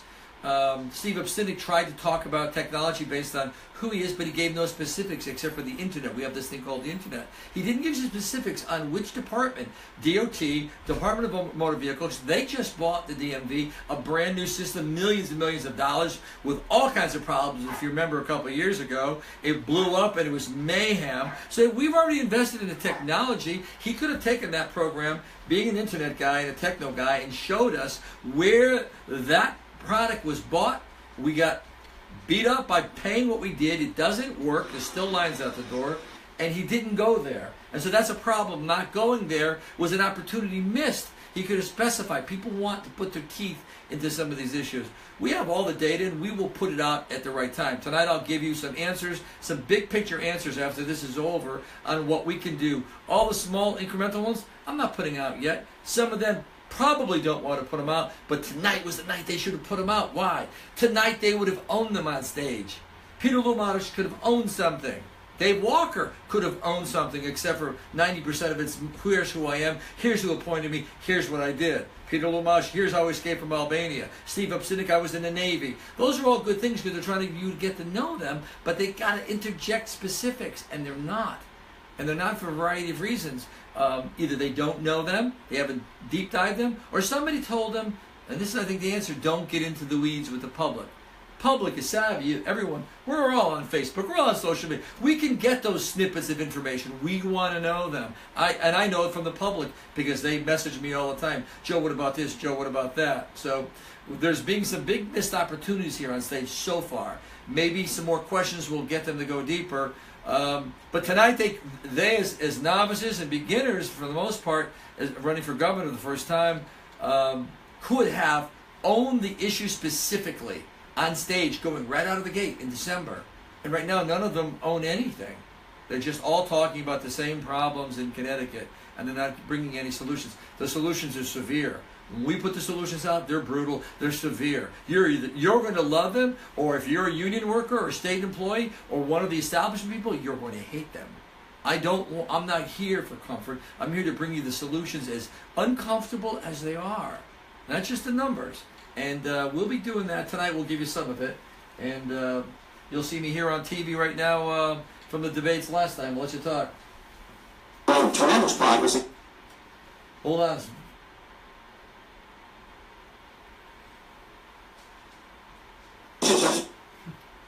"2014, what are we going to do?" Well, anyway. What programs will be cut? Multi-billion-dollar deficits coming. Right now, I couldn't convince the public during the debate. What happens? What happens with $4.8 billion? Please. Just take a look at the math. These are the fiscal realities that we're dealing with. It's $4.8 billion, and if it's not proven, it's not. Mr. Foley, you have a response? It's actually not $4.8 billion. It's not 4.8, Tom Foley. We couldn't have picked the worst candidate for 2 cycles, and not that he's a nice guy, but the worst candidate, unprepared. And this is what I'm seeing tonight on stage. I'm seeing a lot of talking about paintbrushes about certain things with no specifics. And the only way you take the Democrat Party out is you get specific. Well, I'll tell you why. I came to this country when I was 5 years old from a little farm Did you just in get Italy. here? Yep. We immigrated to Naugatuck, Connecticut. Here's an exploratory candidate who came from Italy. She's a senator who voted for the gun bill. She's another gun grabber like the doctor. And she's on the stage, and she's only exploring. Last time she explored and she dropped out. She's exploring now. She'll raise the money and she'll drop out. And in our order, we're starting with Mr. Sitnik for this. This is regarding casinos. The battle expansion in Connecticut is ongoing. Now MGM is interested in building a casino in Bridgeport, as you know. Should Connecticut expand gambling to other entities besides the state's 2 federally recognized tribes? My answer, yes. Open up the bidding process because it's unconstitutional to the 14th Amendment to allow the Indians to go off the reservation and give them a monopoly on this. And that will be won in court, whether it was MGM, Steve Wynn, or anyone. But I believe that we have a migration problem. We have a jobs problem. And particularly in Bridgeport, where the next proposed casino is, they have a high unemployment problem. I think if a large corporation wants to come invest in Connecticut and bring their money and employ people, it's their right to do it.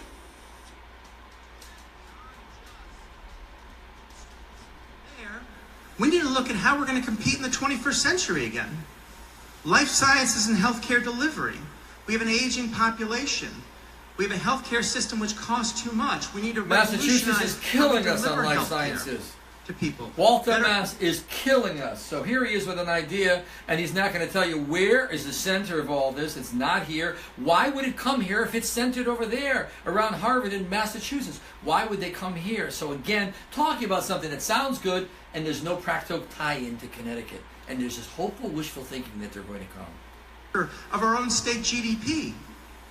All of these industries haven't moved out yet. And anyone who wants to invest here in Connecticut and help it make it easier to do business in Connecticut. So that's my philosophy and what we need to do. Thank you. Nothing. Big fat nothing. Love you, I'll keep Steve, it very but big brief. fat nothing. I am not in favor of any casino expansion that compromises existing casino jobs in other parts of the state. Doesn't want to lose the casino union vote. See what he just did there, Tim Herbst? Unless it includes a conversation of how we're going to address traffic congestion in southwestern Connecticut, which was a big reason why the casino proposal in '94 did not go forward. Senator Boucher?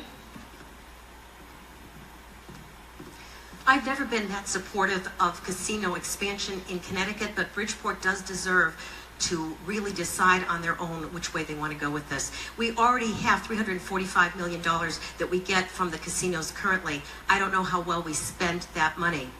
Quite frankly, I've listened to the conversations previously, and I agree that what we need to do is really encourage and expand the business sector. We cannot spend our way down. We need to grow our way,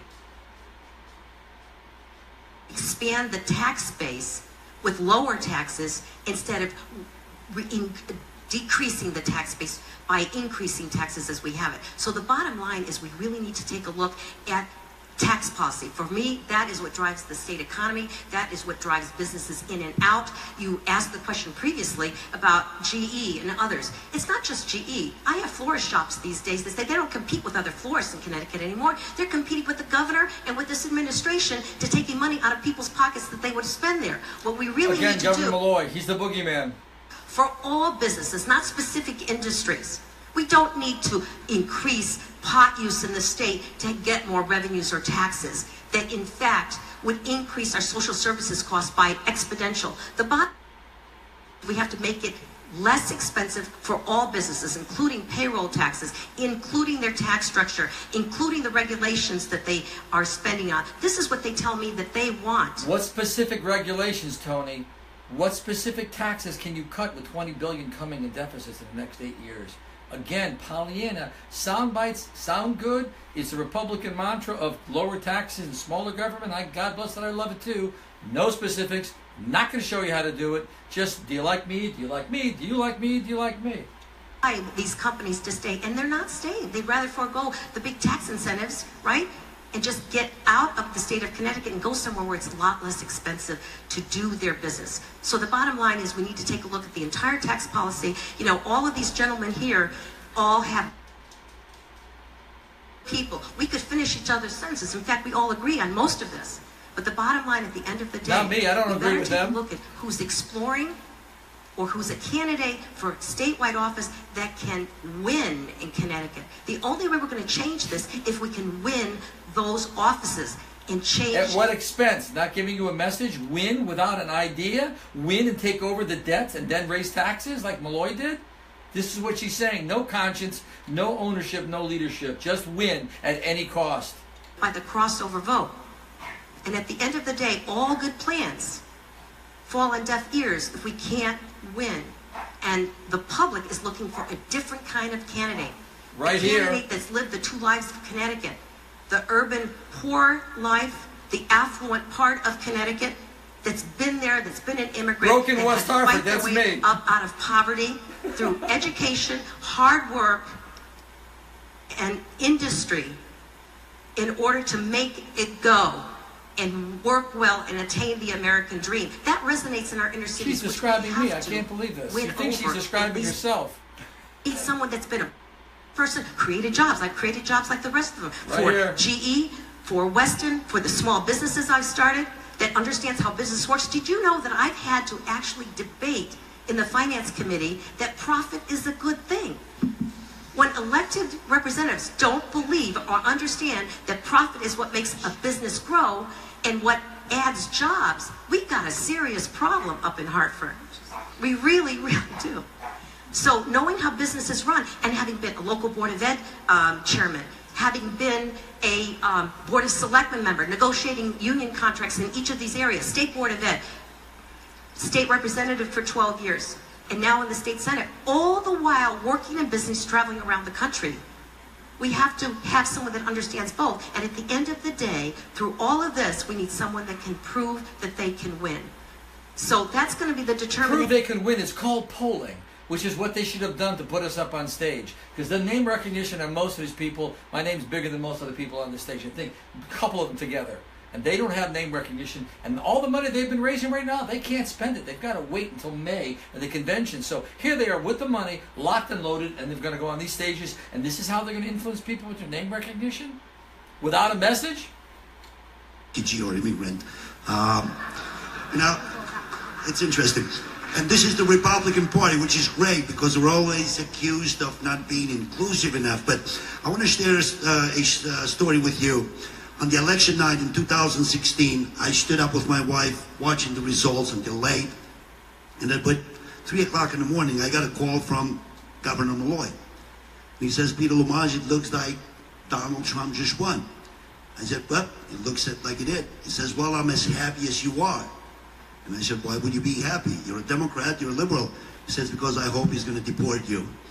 I don't think he's going to do that. I'm here, I haven't been deported, but it's interesting when I hear these professional politicians again, never taking a blame for the failures in our state. And that is a concern that you and I should have. They have been in Hartford for too long. When we passed the budget, and it was supposed to be bipartisan budget, the Republicans had Democrats convinced. Somebody's watching this that works for Peter Lumage and texted him in the break to take his hand out of his damn pocket. Notice his hand's out of his pocket. Move to the right and agree with us.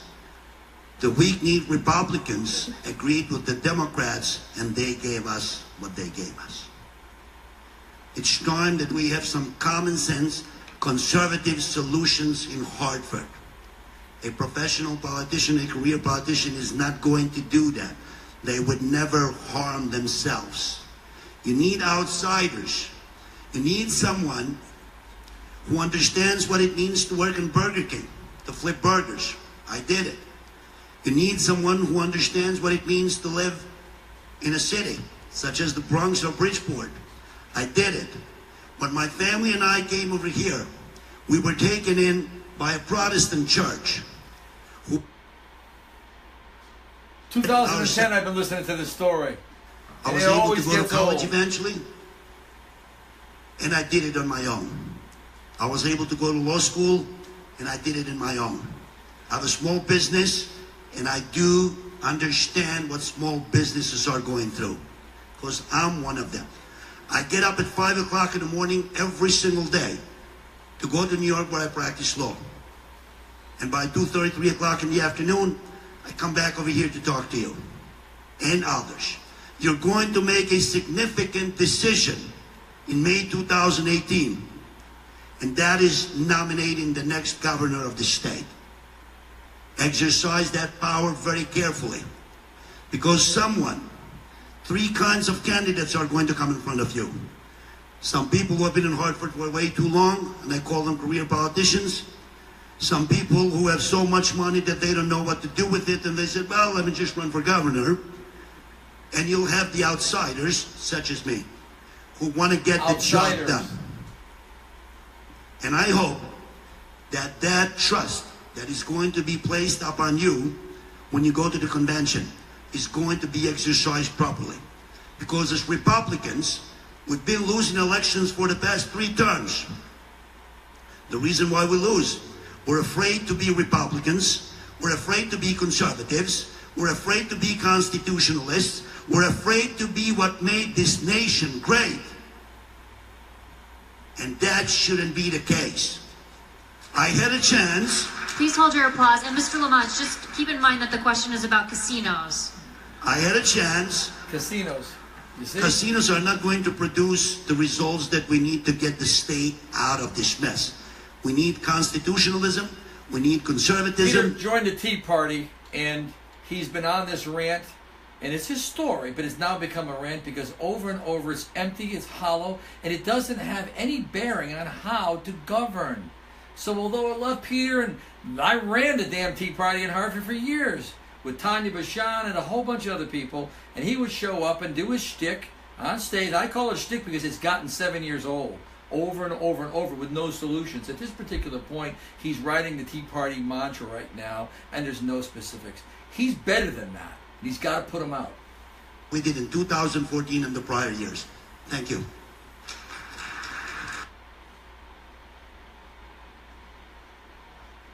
I'm going to try to go in order. I know he jumped up, but we're going to...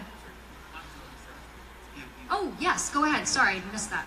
He has 20 seconds to rebuttal. Thank you. I want to make sure that's on my rebuttal. Yes.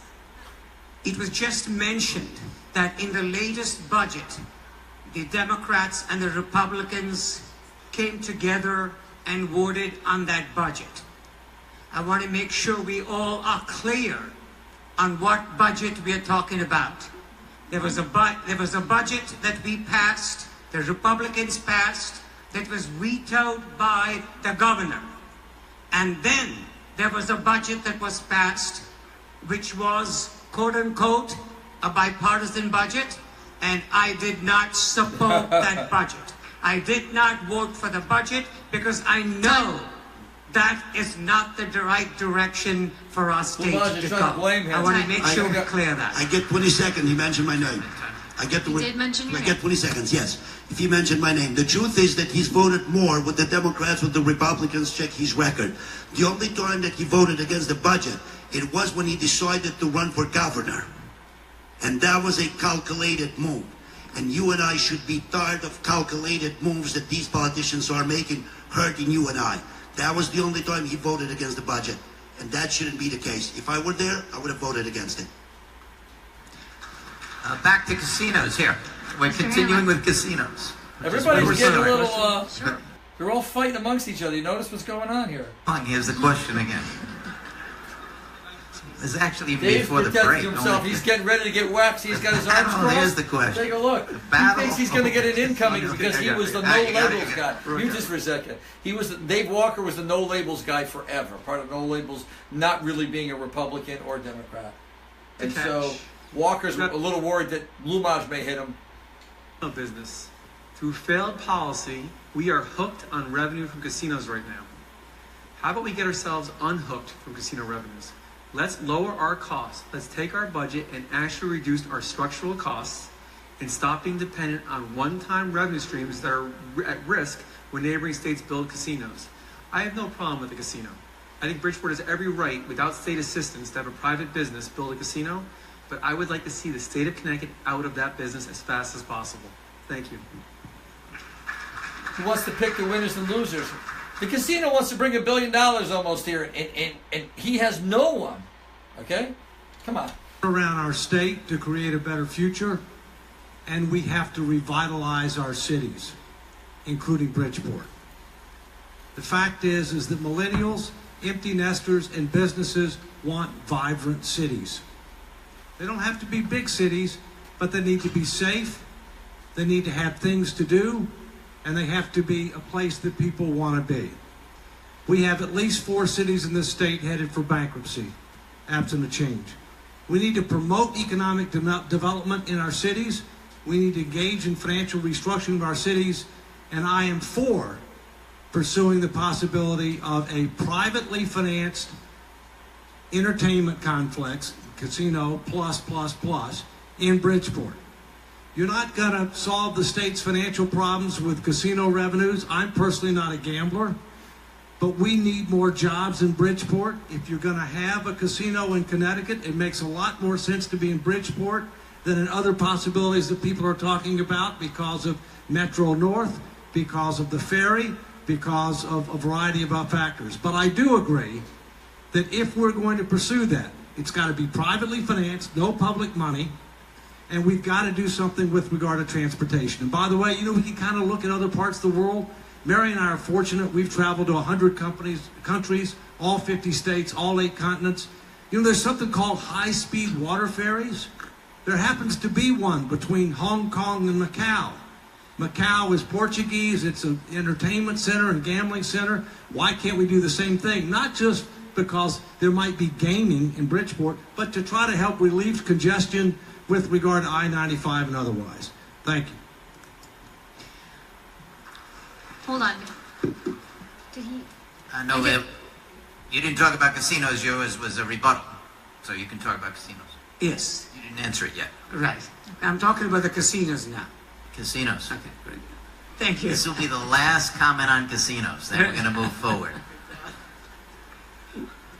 We call them casinos, but right now they're actually entertainment centers. They are actually places people take vacations and take families as well. So we've got to rethink of what we call as a casino, number one.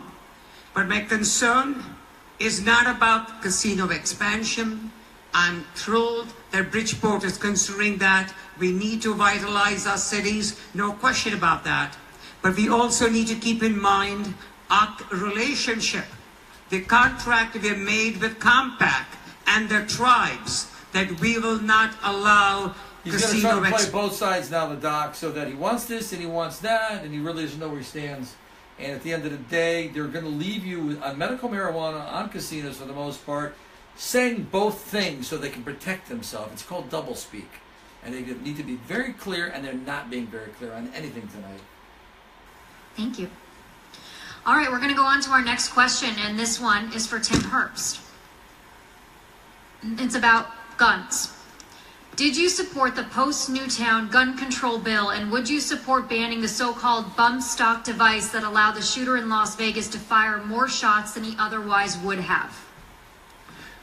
Jen, I support the Second Amendment to the Constitution of the United States. I am a gun owner. I have a permit.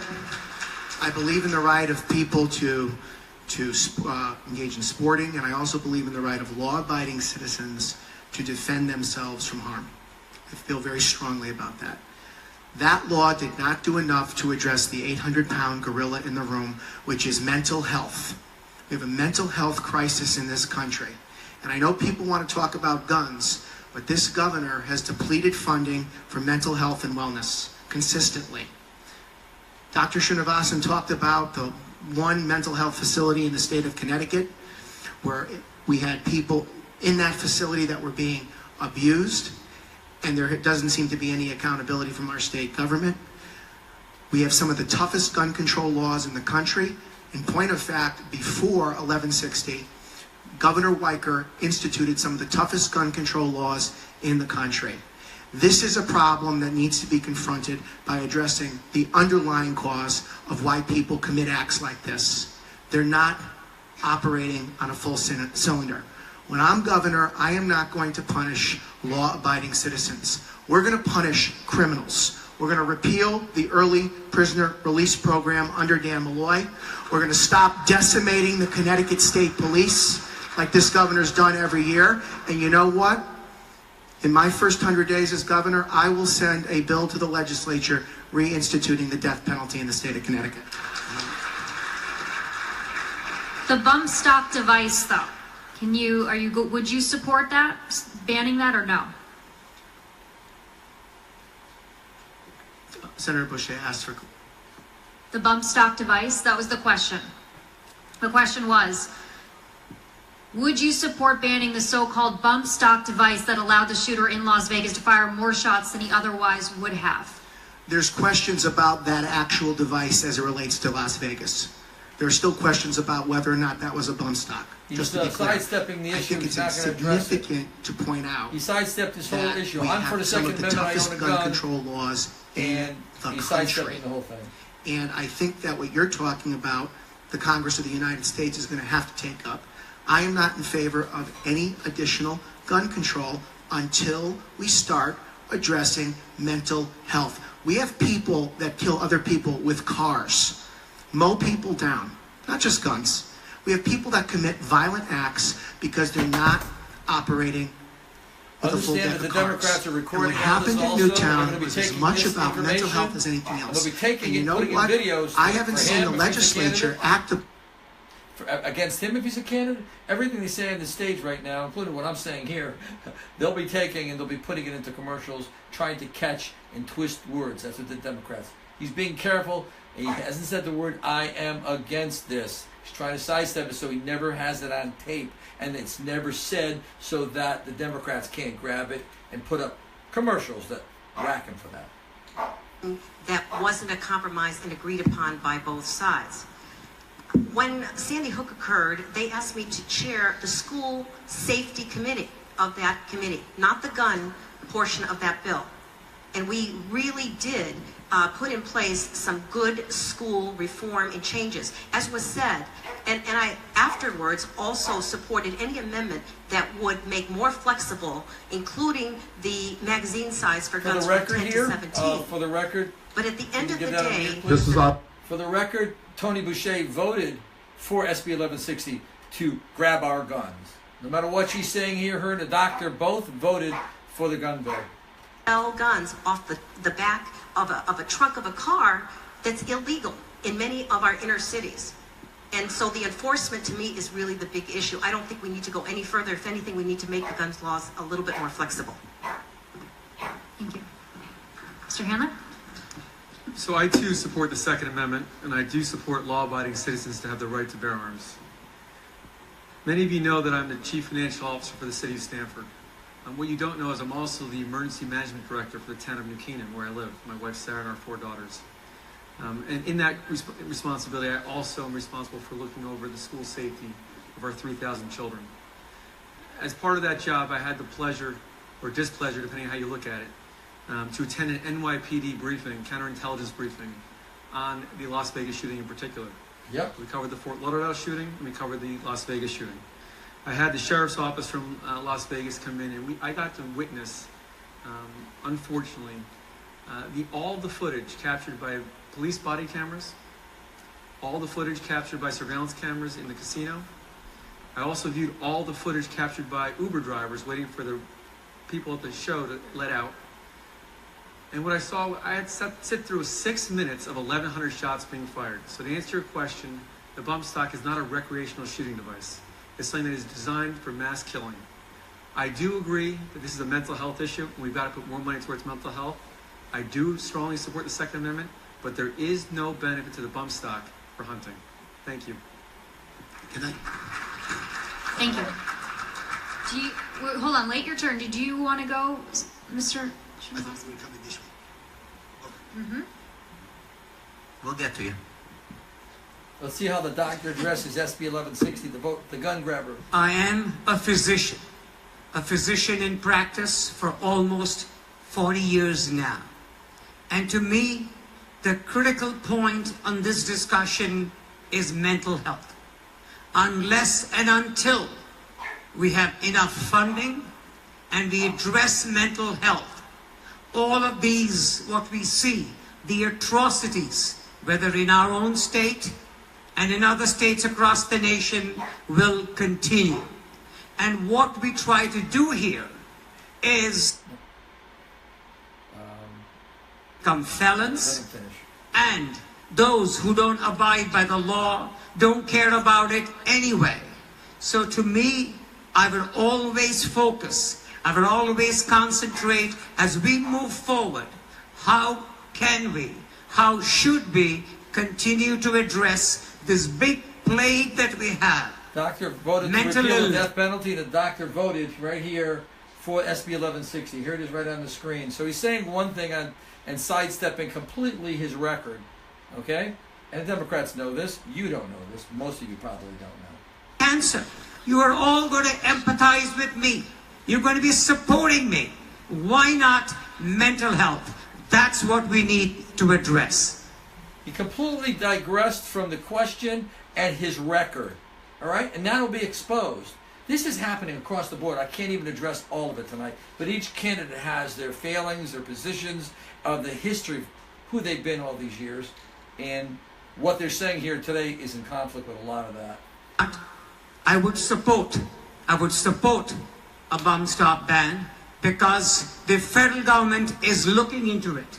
And I'm going to wait and see what the recommendations are going to be. I believe in law of the land, whether it be sanctuary cities, which I will always oppose, because that is the law of the land.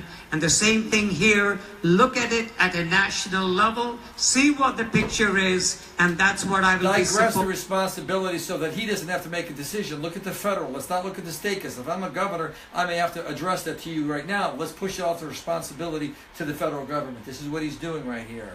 Again, it's not against the doctor, it's couching tonight, and we're showing you what these candidates are doing. The Constitution of the United States, including the Second Amendment, as well as the Constitution of the state of Connecticut. Believe it or not, the Constitution of the state of Connecticut actually has stronger gun rights than the Constitution of the United States. It does, because it says you have a right to bear arms to protect yourself and your state. It says nothing about well-regulated anything.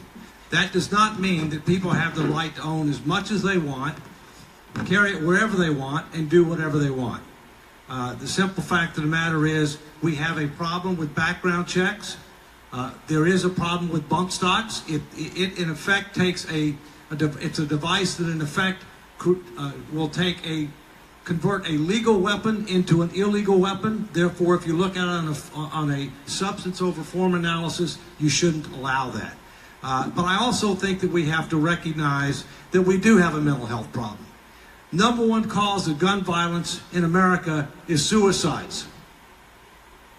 The city with the toughest gun laws in America has the highest murder rate in America. It's Chicago. So let's protect and defend our constitutional rights. Let's close the loopholes. Let's deal with devices that take legal weapons and make them illegal. Let's deal with mental health. And let's try to do what we can to protect our rights while assuring public safety. By the way, my wife is a substitute teacher. She was teaching in elementary school the day of the Newtown tragedy. So I'm very sympathetic to the issues there, but I also believe in the Constitution. Thank you. It is your turn, Mr. Lamage. It's interesting what they're telling you tonight that Dr. Prasad became a Second Amendment guy all of a sudden, but he voted against your Second Amendment rights. Tim Herbst is telling you that he supports the Second Amendment. He's got derated from the NRA. My friend Dave Walker is telling you that there is no background checks in for Second Amendment. I'm a licensed carrier. I carry. And in order for me to obtain the permit to carry, a pistol permit, I had to go to Fairfield Police Department, complete a bunch of forms. I was fingerprinted. Eventually, I was sent to the state police. Paid another fee and got my permit. They did a background investigation on me before they gave me a permit. Now, Second Amendment is a natural right. It is a God-given right. The Founding Fathers understood what it means to defend yourself. And the purpose of the Second Amendment is not hunting, is not sports. It is your ability as American citizens to defend yourselves against a tyrannical government. How do I know that? I studied that in law school. I'm an attorney. One of the reasons why I'm passionate about the Second Amendment is to do with the fact where I came from. He's looking for from CCDL Albania, we had support. no Second That's why he's Amendment. passionate. He's moved over to try to replace me in a CCDL, that's Connecticut Citizens Defense League, which many of and most of the individual gun owners support me, and I have been the Second Amendment candidate. Peter's an Elvis knockoff, me being Elvis. I love the comparisons. And he's working his way to stay constitutional, stay CCDL. And that's not going to win him the election. It's not going to win him the primary. But that's the only strength he has right now. I'm a constitutionalist. I came from Albania. I'm for guns. I'm a lawyer. I worked hard. And that's it. God bless him. He has every right. Not going to specifically address the incremental problems and give you examples of what to do in Connecticut. We're supposed to take the entirety of that Constitution, respect it and uphold it and be proud of it. Thank you. doesn't want us to have any Mr. Lamont. regulation at all. And the bump stock, would you support a ban or no? Anything that restricts the law-abiding citizens of obtaining a permit to legally carry a gun to defend themselves and their families, I would oppose it. 99.9% of the crimes in the United States are not committed by people who have, or individuals or citizens who obtain legal guns. They are committed by criminals. We don't go after criminals. The guy in Las Vegas, didn't he just buy legal guns? Yep. So what he just said is not true. He's not even studying the issue that he's trying to own. Citizens. Think about the sanctuary cities that Dr. Prasad was just mentioning. He was against it, now he's pro it, because he's running for governor.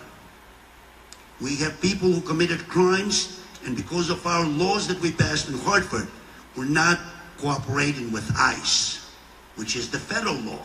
So we're choosing to tell you, or some of them are choosing to tell you tonight, what you want to hear, that they are pro-Second Amendment, pro the Constitution, pro-law and order. He's not wrong about that. Look into them. You have no idea how many of them are positioning themselves with populism and telling you what they want to hear. Peter just doesn't have any answers for us, for the government. He has no specific plan economically to get us out of this problem, what he would do. So he's a great guy, but he's not going to tell you. He's going to try to win this on the Constitution. I'm being from Albania. That's not going to cut it. It's not going to resound with America, and it's definitely not going to resound as a lawyer. Otherwise, it's going to eat into your time after that. Madam Moderator, I was mentioned twice. So do I get 40 seconds? I think you only get 20 seconds. All right. Nice try. I tried. Prasad, we can split the 40. We've got to look beyond what was just said today. Peter's got his hands crossed. He's nervous because he's going to get hit. I suddenly am going back and forth because I'm running for governor? No. You've got to look at that bill. Time. That bill had mental health. That was the reason that bill was so important to all of us. Mental health. Thank you. I'd just like to make a note here that the crowd can't see it, but I'd like all the candidates to take a look. We're starting to run low on time here, and please pay close attention. Some have run out of time, so I'd just like everybody under the rules to just take a look at how much time you have or you don't have. And you will have a 1 minute rebuttal at the end. Or not a rebuttal, Correct. a closing statement. Everybody, even if they've run out of time, will have 1 minute at the end. I've got all the time in the world over here. He mentioned my name, but Yes. what I recalled him saying is I was a nice guy, and I totally agree with that. Although he implied if you had any restriction whatsoever that you were violating the Second Amendment. Look, I will protect and defend the Constitution, but unless and until the Supreme Court of the United States says that it's a violation of the Constitution, it's not. Thank you. All right? Great. Tim, I apologize. Great comeback by Dave. 3 minutes left. Good 20 seconds. We thought that was under the rebuttal category. Yes, actually, yes. If you want to keep going, you're welcome to. That was the 20 seconds. The last thing I apologize. want to say is I will protect and defend the Constitution of the United States and Connecticut. That's a fact. I'm a member of the Sons of the American Revolution. My family came here in the 1680s. I know what the Constitution's about, and you won't have to worry about that with me. Thank you. Thank you. And Tim, You you do just get your crushed rebuttal. Lumage. The rating he referenced, I never filled out a questionnaire from the NRA. Fact. And the other thing, when we talk about politicians telling you things and not delivering, Peter is going around the state telling gun owners and law-abiding citizens that he's going to repeal 1160 entirely. And the media and everybody here needs to ask him this question. Where are the 76 votes in the House and the 19 votes in the Senate that he's going to produce to repeal 1160? I think that's 20 seconds. And now you get a rebuttal. Good man, Herbs. Good man. If it comes to my desk, I will repeal it. Because when they passed it, didn't make any sense. That law would not have prevented the tragedy that happened. That's Joe Visconti's position, okay? In 2014, I will repeal the law and get the Senate and the House to work. He's just knocking off all my positions from 2014. Republicans here tonight who voted in favor of restricting your Second Amendment right. I'm concerned about it. Because if they don't respect your Second Amendment, who assures you that they're going to respect your First Amendment or Fourth Amendment or Fifth Amendment? I still believe you either take the Constitution in its entirety and you respect it and you abide by it, or you don't believe in the Constitution and become a Democrat. Most of them are, by the way. Most of them are. He just called all the Republicans Democrats. So Peter is desperate. He can't raise the cash. He picked up $400,000 in exploratory all across America, and he's in trouble, and it's coming through. It's a weakness, and that is showing tonight. Poor performance, a D- performance, and I expected much more from him. Well, that counts against our time. Did you ask me 2 questions on guns, not 1? Well, I mean, if you're going to be that much of a stickler, but you got to answer the question. All right, Steve. I think Steve has not answered yet. Has not answered the gun question. So, come on up if you want to. Finally got back into this. Twice in my life, I took an oath to support and defend the Constitution of the United States. The first was on induction day at the Naval Academy as a midshipman. The second was when I became an officer in the Navy. And I've always taken that oath very seriously. So I'm a military veteran. I'm trained in firearms. I'm not afraid of firearms when handled correctly. I've gone through NRA training. It's pretty rigorous if you've never gone through it. So that's my experience. And I also know that there are criminals, terrorists, and people who do have mental challenges out there. And most recently, this last budget, over the last few years, when the legislature and Governor Malloy put a budget in place, the first thing that gets gutted is mental health. So are we going to stand up and address this problem or not? Because right now, we're not doing a lot if we want to prevent the tragedy that happened in Newtown around what that man did. So I am for common sense gun laws. And I think we have to look at a spectrum on a lot of issues about how we preserve an individual's right, and I believe that law-abiding citizens have a right to own a gun. And on the other spectrum, it's about public safety. And it's that discussion where we have to be of how do we preserve a right and public safety. So when it comes to things like bump stocks, I need to look at it a little more longer. I don't have a direct answer today for you, and I want to see what happens at the federal government. But I will vigorously really enforce the Constitution of the United States, because that's an oath I've taken twice in my life and something I take very seriously. So thank you. Thank you. All right, we have... Oh, yep, Tom. Go ahead. Since my name was mentioned, I do have my NRA gun safety permit and certificate, because you have to know a little bit about what you're... But Tony Boucher, let's pull it up if we can get her vote. Tony Boucher voted for the gun grabber bill, okay? Like the doctor did. And she's going to sidestep, double speak, and do all kinds of nonsense. Her and the doctor could never become governor of Connecticut as Republicans because of the gun vote. That's the doctor's vote on the guns in 2013. And by the way, the day that gun bill was signed, on April 4th, I signed up to run for governor in 2013. Because most of these people were against the Second Amendment in our party, not these people on stage.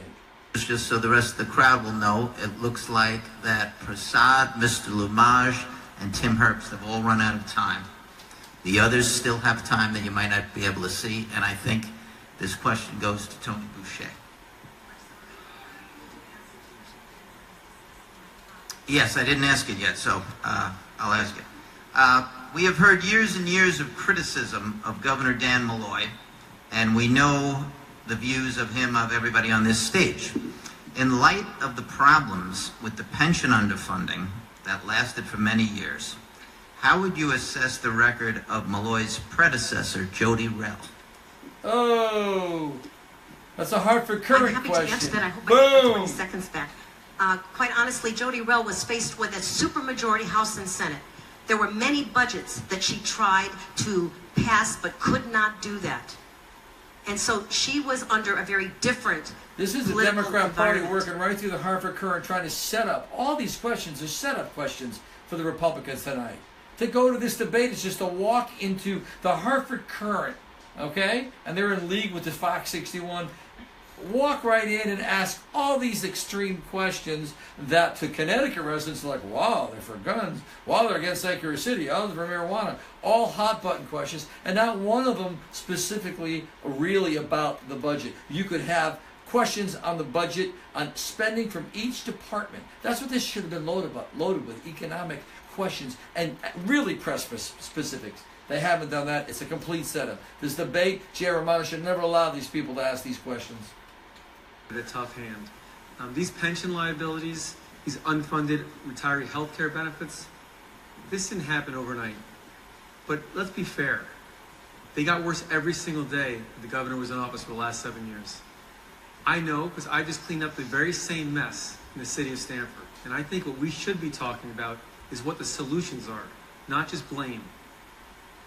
We've got to bend the curve of these structured costs, and we've got to do it now.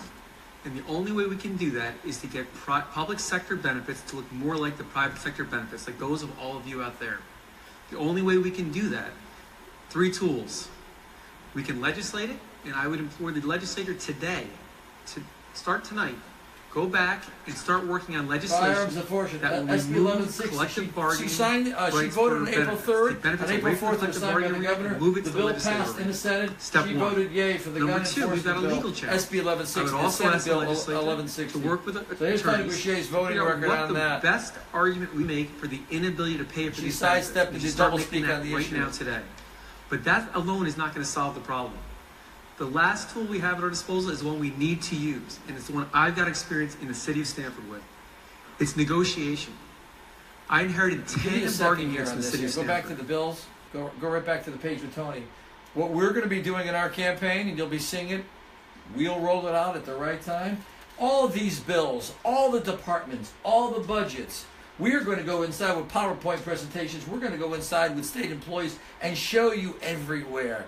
We are going to target the budget, target specifics, and then tie them right back to performance. You're going to have that data. It's boring. I'll make sure you're entertained. It's boring, but this is the deep, what they call going into the weeds. And tonight, some of this could have been extracted by the candidates and put up there, and they could have owned it. They didn't do that. They've gone to the general white paintbrush and just say how bad Connecticut is, and Malloy's the boogeyman, and all these things that they're saying without giving any specifics. That's what the campaign's all about. Tom Foley failed there too. He did not get into specifics. The people that are Democrats in this state, they want to see specifics, and many of them are moderates. If you can show them, not impartially, without the politics, exactly where it is, and you build a case financially of Connecticut and how this is all happening, they'll vote for you if you show them. But if you come on stage and just start blowing smoke and taking positions like this that are empty slogans, none of these candidates are going to make it. Even Dave Walker won't make it. Now maybe Dave is planning, because he's the only one I think up here besides myself over here that can actually put this together, put it out to the public. The state, unless you deal with it. Number 2, this state has the highest excess compensation or compensation premium as compared to the private sector for people with comparable skills and knowledge of any state in the union. It's not because we pay employees too much in cash compensation. We don't. In many cases, we should pay them more based on skills, knowledge, and performance. But we way overpay on pensions and even more overpay on health care and retiree health care. I am uniquely positioned to solve this problem. I have run 2 of the 3 federal agencies that oversee private pension and employee benefit plans. I have run a worldwide consulting operation that deals with, for government, private sector, and the not-for-profit sector, and I've worked with governors and others who have actually tackled this problem in other states. Let's do not kid ourselves. You are not going to be able to bargain these changes. We're going to have to legislatively override the CBAC agreement. We're going to have to legislatively rescind the anti-layoff provision because government's grown too big, promised too much. Finally, it's you got just to be heard it tonight. restructured. It's almost over. In addition to that, You're just we're going to hearing it have tonight, what I've been telling to you all night. legislatively CBAC agreement. state He what our wants to do it pension and health care legislatively. benefits I'll are tell you my so that ideas they're as later. good or better than a Fortune 100 company, but we can afford it and sustain it. I want to do that. We can do it under the sovereign powers of this state. It's been done elsewhere. It can be done here. I'm committed to do it. And then I want to implement a mini version of the Employee Retirement Income Security Act that for state workers, they'll know what the rules are about what we can do in the future. We'll have a firm commitment to fund, and we can have much tougher conflict of interest rules with regard to asset management, because there are all kinds of conflicts going on in our asset management. All right, give me some mute for a second. Dave Walker finally tonight, I've been saying this, I must have said it 40 times tonight. He just said the CBAC agreement. He just speaks about the no layoff clause in 214. It's taken to almost the end of the debate before one person finally mentioned the only thing that governs the whole future of Connecticut. And we could spend hours on what he just said and what I've been telling you all night. That's why I'm outraged that the other candidates are really not deep diving into the data. All right, 20 seconds, and then Mr. Sitnik goes. Okay, we missed that one. You did. You did. I was about to say, you have a nice... Thank you, Mike. Mike is a constituent. He's a great guy. Listen, you know, we have indeed done that. We have proposed bill after bill to reform the pension system up in Hartford. We've been in the trenches. We've been fighting uphill for a number of years. The problem is we don't have the votes to pass it through committee. That's what has to change. Thank you. Thank you. All right. All right. I think Steve is answering the main question. Is that right? Were you referenced to? It is nonpartisan. Why don't we just hold on 1 second? It is nonpartisan that our career politicians have taken us down this road to ruin.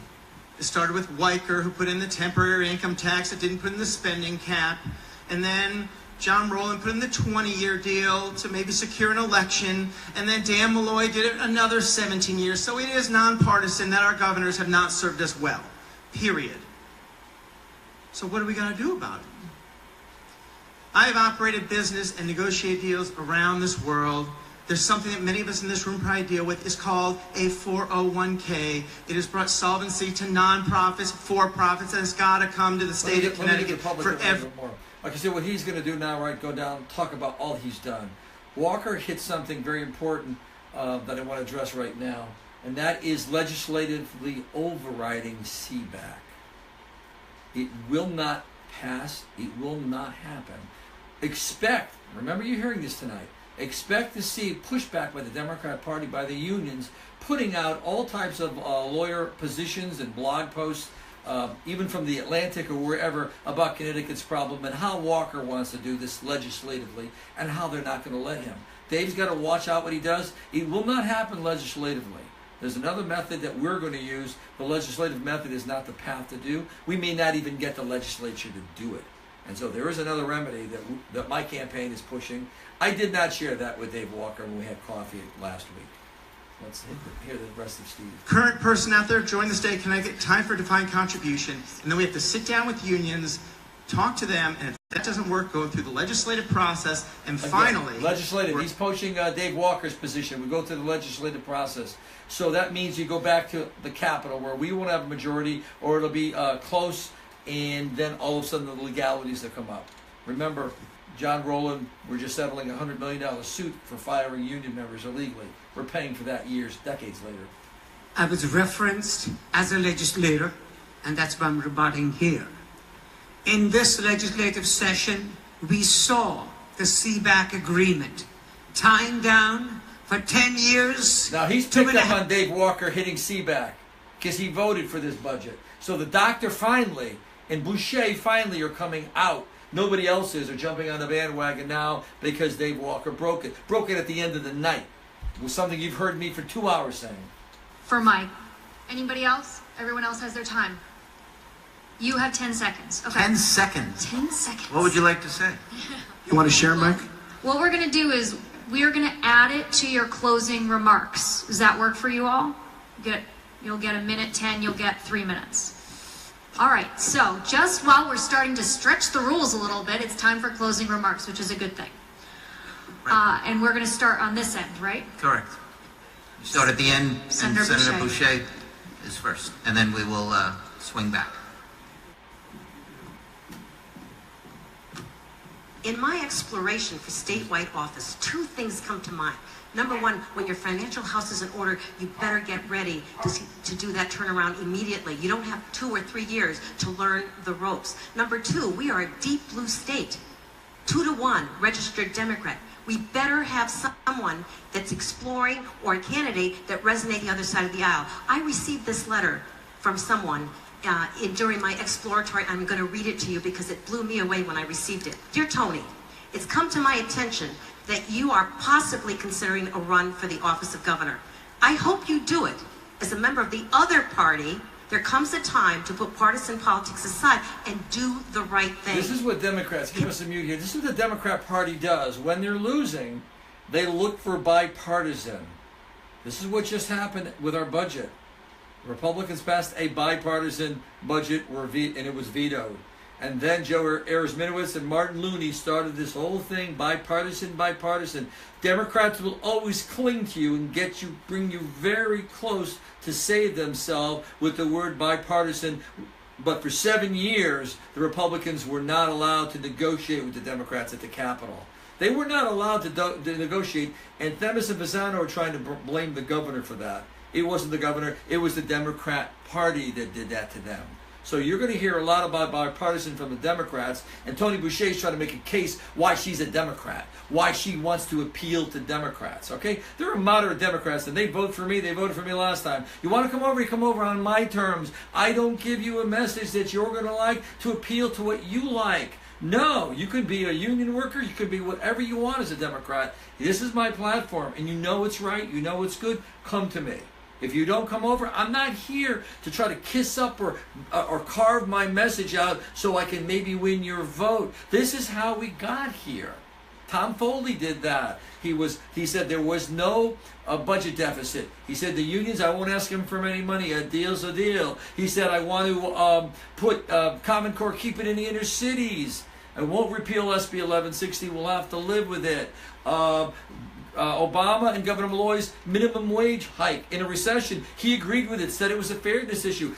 Foley went completely with the Democrat platform and thought he was a more popular candidate than Malloy. If we have that happen here, and some of these candidates that start to make some moves, start to appeal to Democrats to cross over, then we are in trouble again. This happened to us in 2014. This is why I'm doing this tonight, to watch each one of these candidates. Let's listen to Tim Herbst. Oh, he just closed up.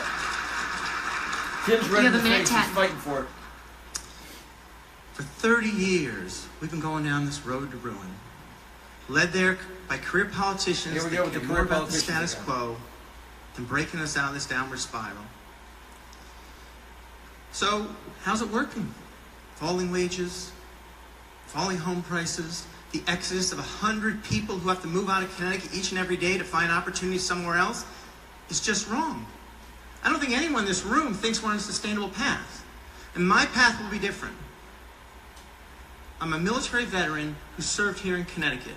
I've created good, high-tech jobs that we need here in Connecticut now more than ever. My path will be different.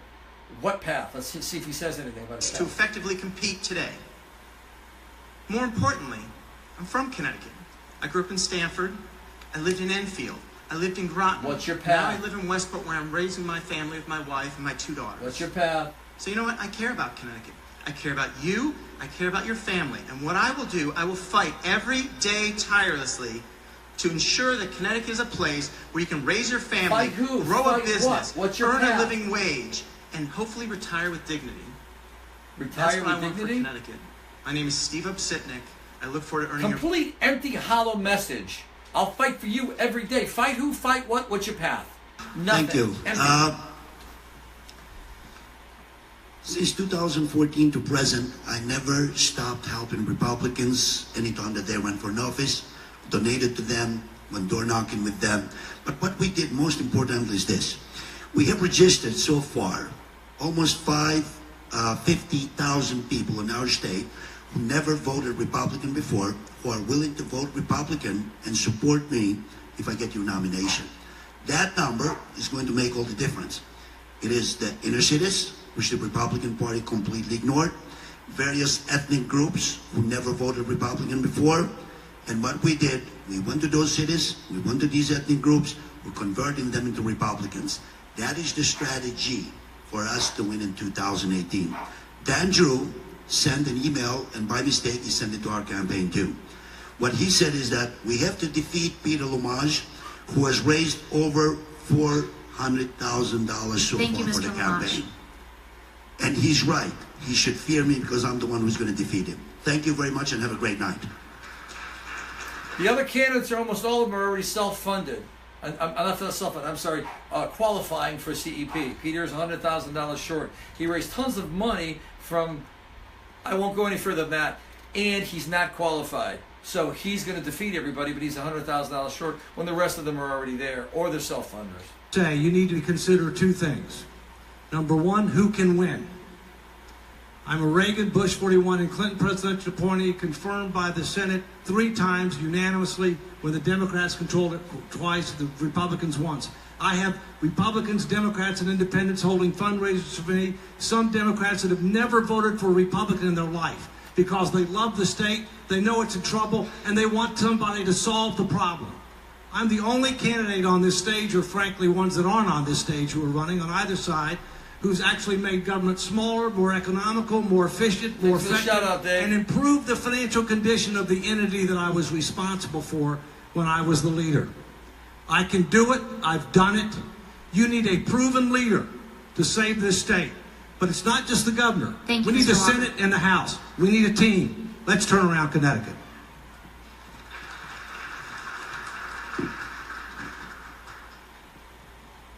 I want to thank everybody this evening for being here and supporting all of us. You heard differences among all of us. Is he the party chairman, or what? You've got to remember, Connecticut is not only a 2 or 3 state, it has an area called 860 is another area code where I come from. And that is critical in this election moving forward. I am not your stereotype Republican. Look at it. Look at all of us here.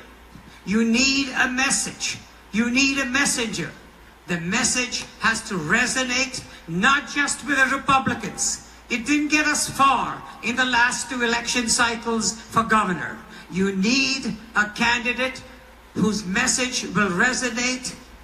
Mute this for a second. Did I just tell you about Tom Foley, how he had the complete Democrat Party platform? So what Prasad just said is complete BS. We already had someone who ran as a Democrat, Tom Foley, in the last cycle. So what he's doing right now, he's trying to say, let's run another Tom Foley that can reach across the aisle. They're desperate. They have no message. He's saying there should be a message. He has no message, and he is not a messenger. If anything, Prasad is not, it's a messenger. Honoring tonight. Thank you all for being a wonderful audience. So we all know what's at stake. We've got a lot riding on this election in 2018. If we don't make serious substantive change, things are not going to be the way Connecticut deserves it to be. Sarah and I have 4 daughters. We refuse to live in a state where our daughters are going to grow up and go off and explore the world in college and not be able to come back to our state and raise our grandchildren around us. I do not want to be that grandfather who's on a plane to go visit my grandchildren. But we're not going to get there with platitudes and promises. We're not going to get there with IOUs. We won't get there with token givebacks. We need to make substantive change, and we need to make it now. We need to bend the curve of our fixed structural costs. And we cannot. So we can afford and to we live in our cannot, homes. and he's not addressing that. We're looking at real property value. You just said no platitudes. That was a platitude. We saw it platitude. in the governor's first proposal for the budget. You all paying attention to this? The unfunded teacher pensions pushed onto our towns does to all of our home values. We cannot afford that to happen. We do not have a revenue problem. We have a spending We problem. have a revenue problem must address also. it now. There is no revenue. It's shrinking. That's why we have a deficit, because we're down $200 million in revenue. Not just because they spent it, it's not coming in anymore. We need to fix our structured liabilities. It's not sexy. No one wants to talk about it. But these pensions, these unfunded retiree health benefits are crowding out everything else we want to do in this state. The saddest thing about tonight's debate, we didn't spend 1 minute talking about education. Something that is probably more important to all of you than any casino in the world. We have got to get back to doing good things in our state. We cannot do it in financial crisis.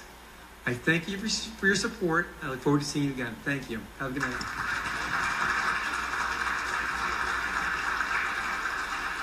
All right. Thank you, everyone. We JR, wanted to thank the audience. This was a very good audience. Yes, you guys were excellent.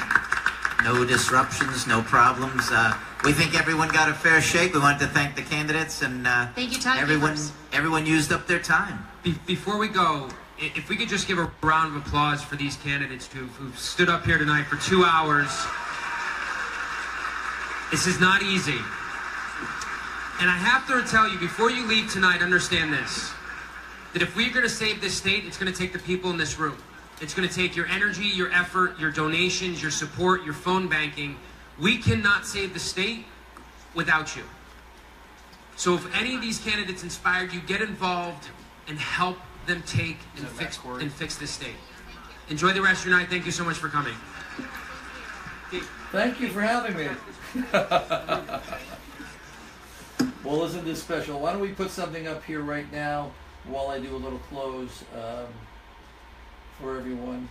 And hit some messages right now. We are going to be doing an in-depth PowerPoint presentation on the state, on the state of the state. We're going to be giving you information that that you haven't heard, that you haven't seen.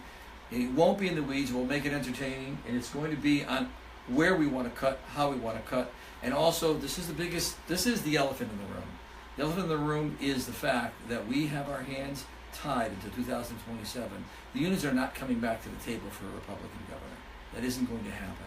There's hiring going on in the state of Connecticut right now. There is no hiring freeze. That was not mentioned tonight. We immediately have to do a hiring freeze in Connecticut. Reallocation of services and employees after a weekly, and I put this out a few months ago, a weekly audit that's going to be going on from every department. Performance audits is not going to be annual for my administration. It will be weekly. We're going to get into the details at another time because we have some fantastic intelligence, all legal, from state employees that are inside government.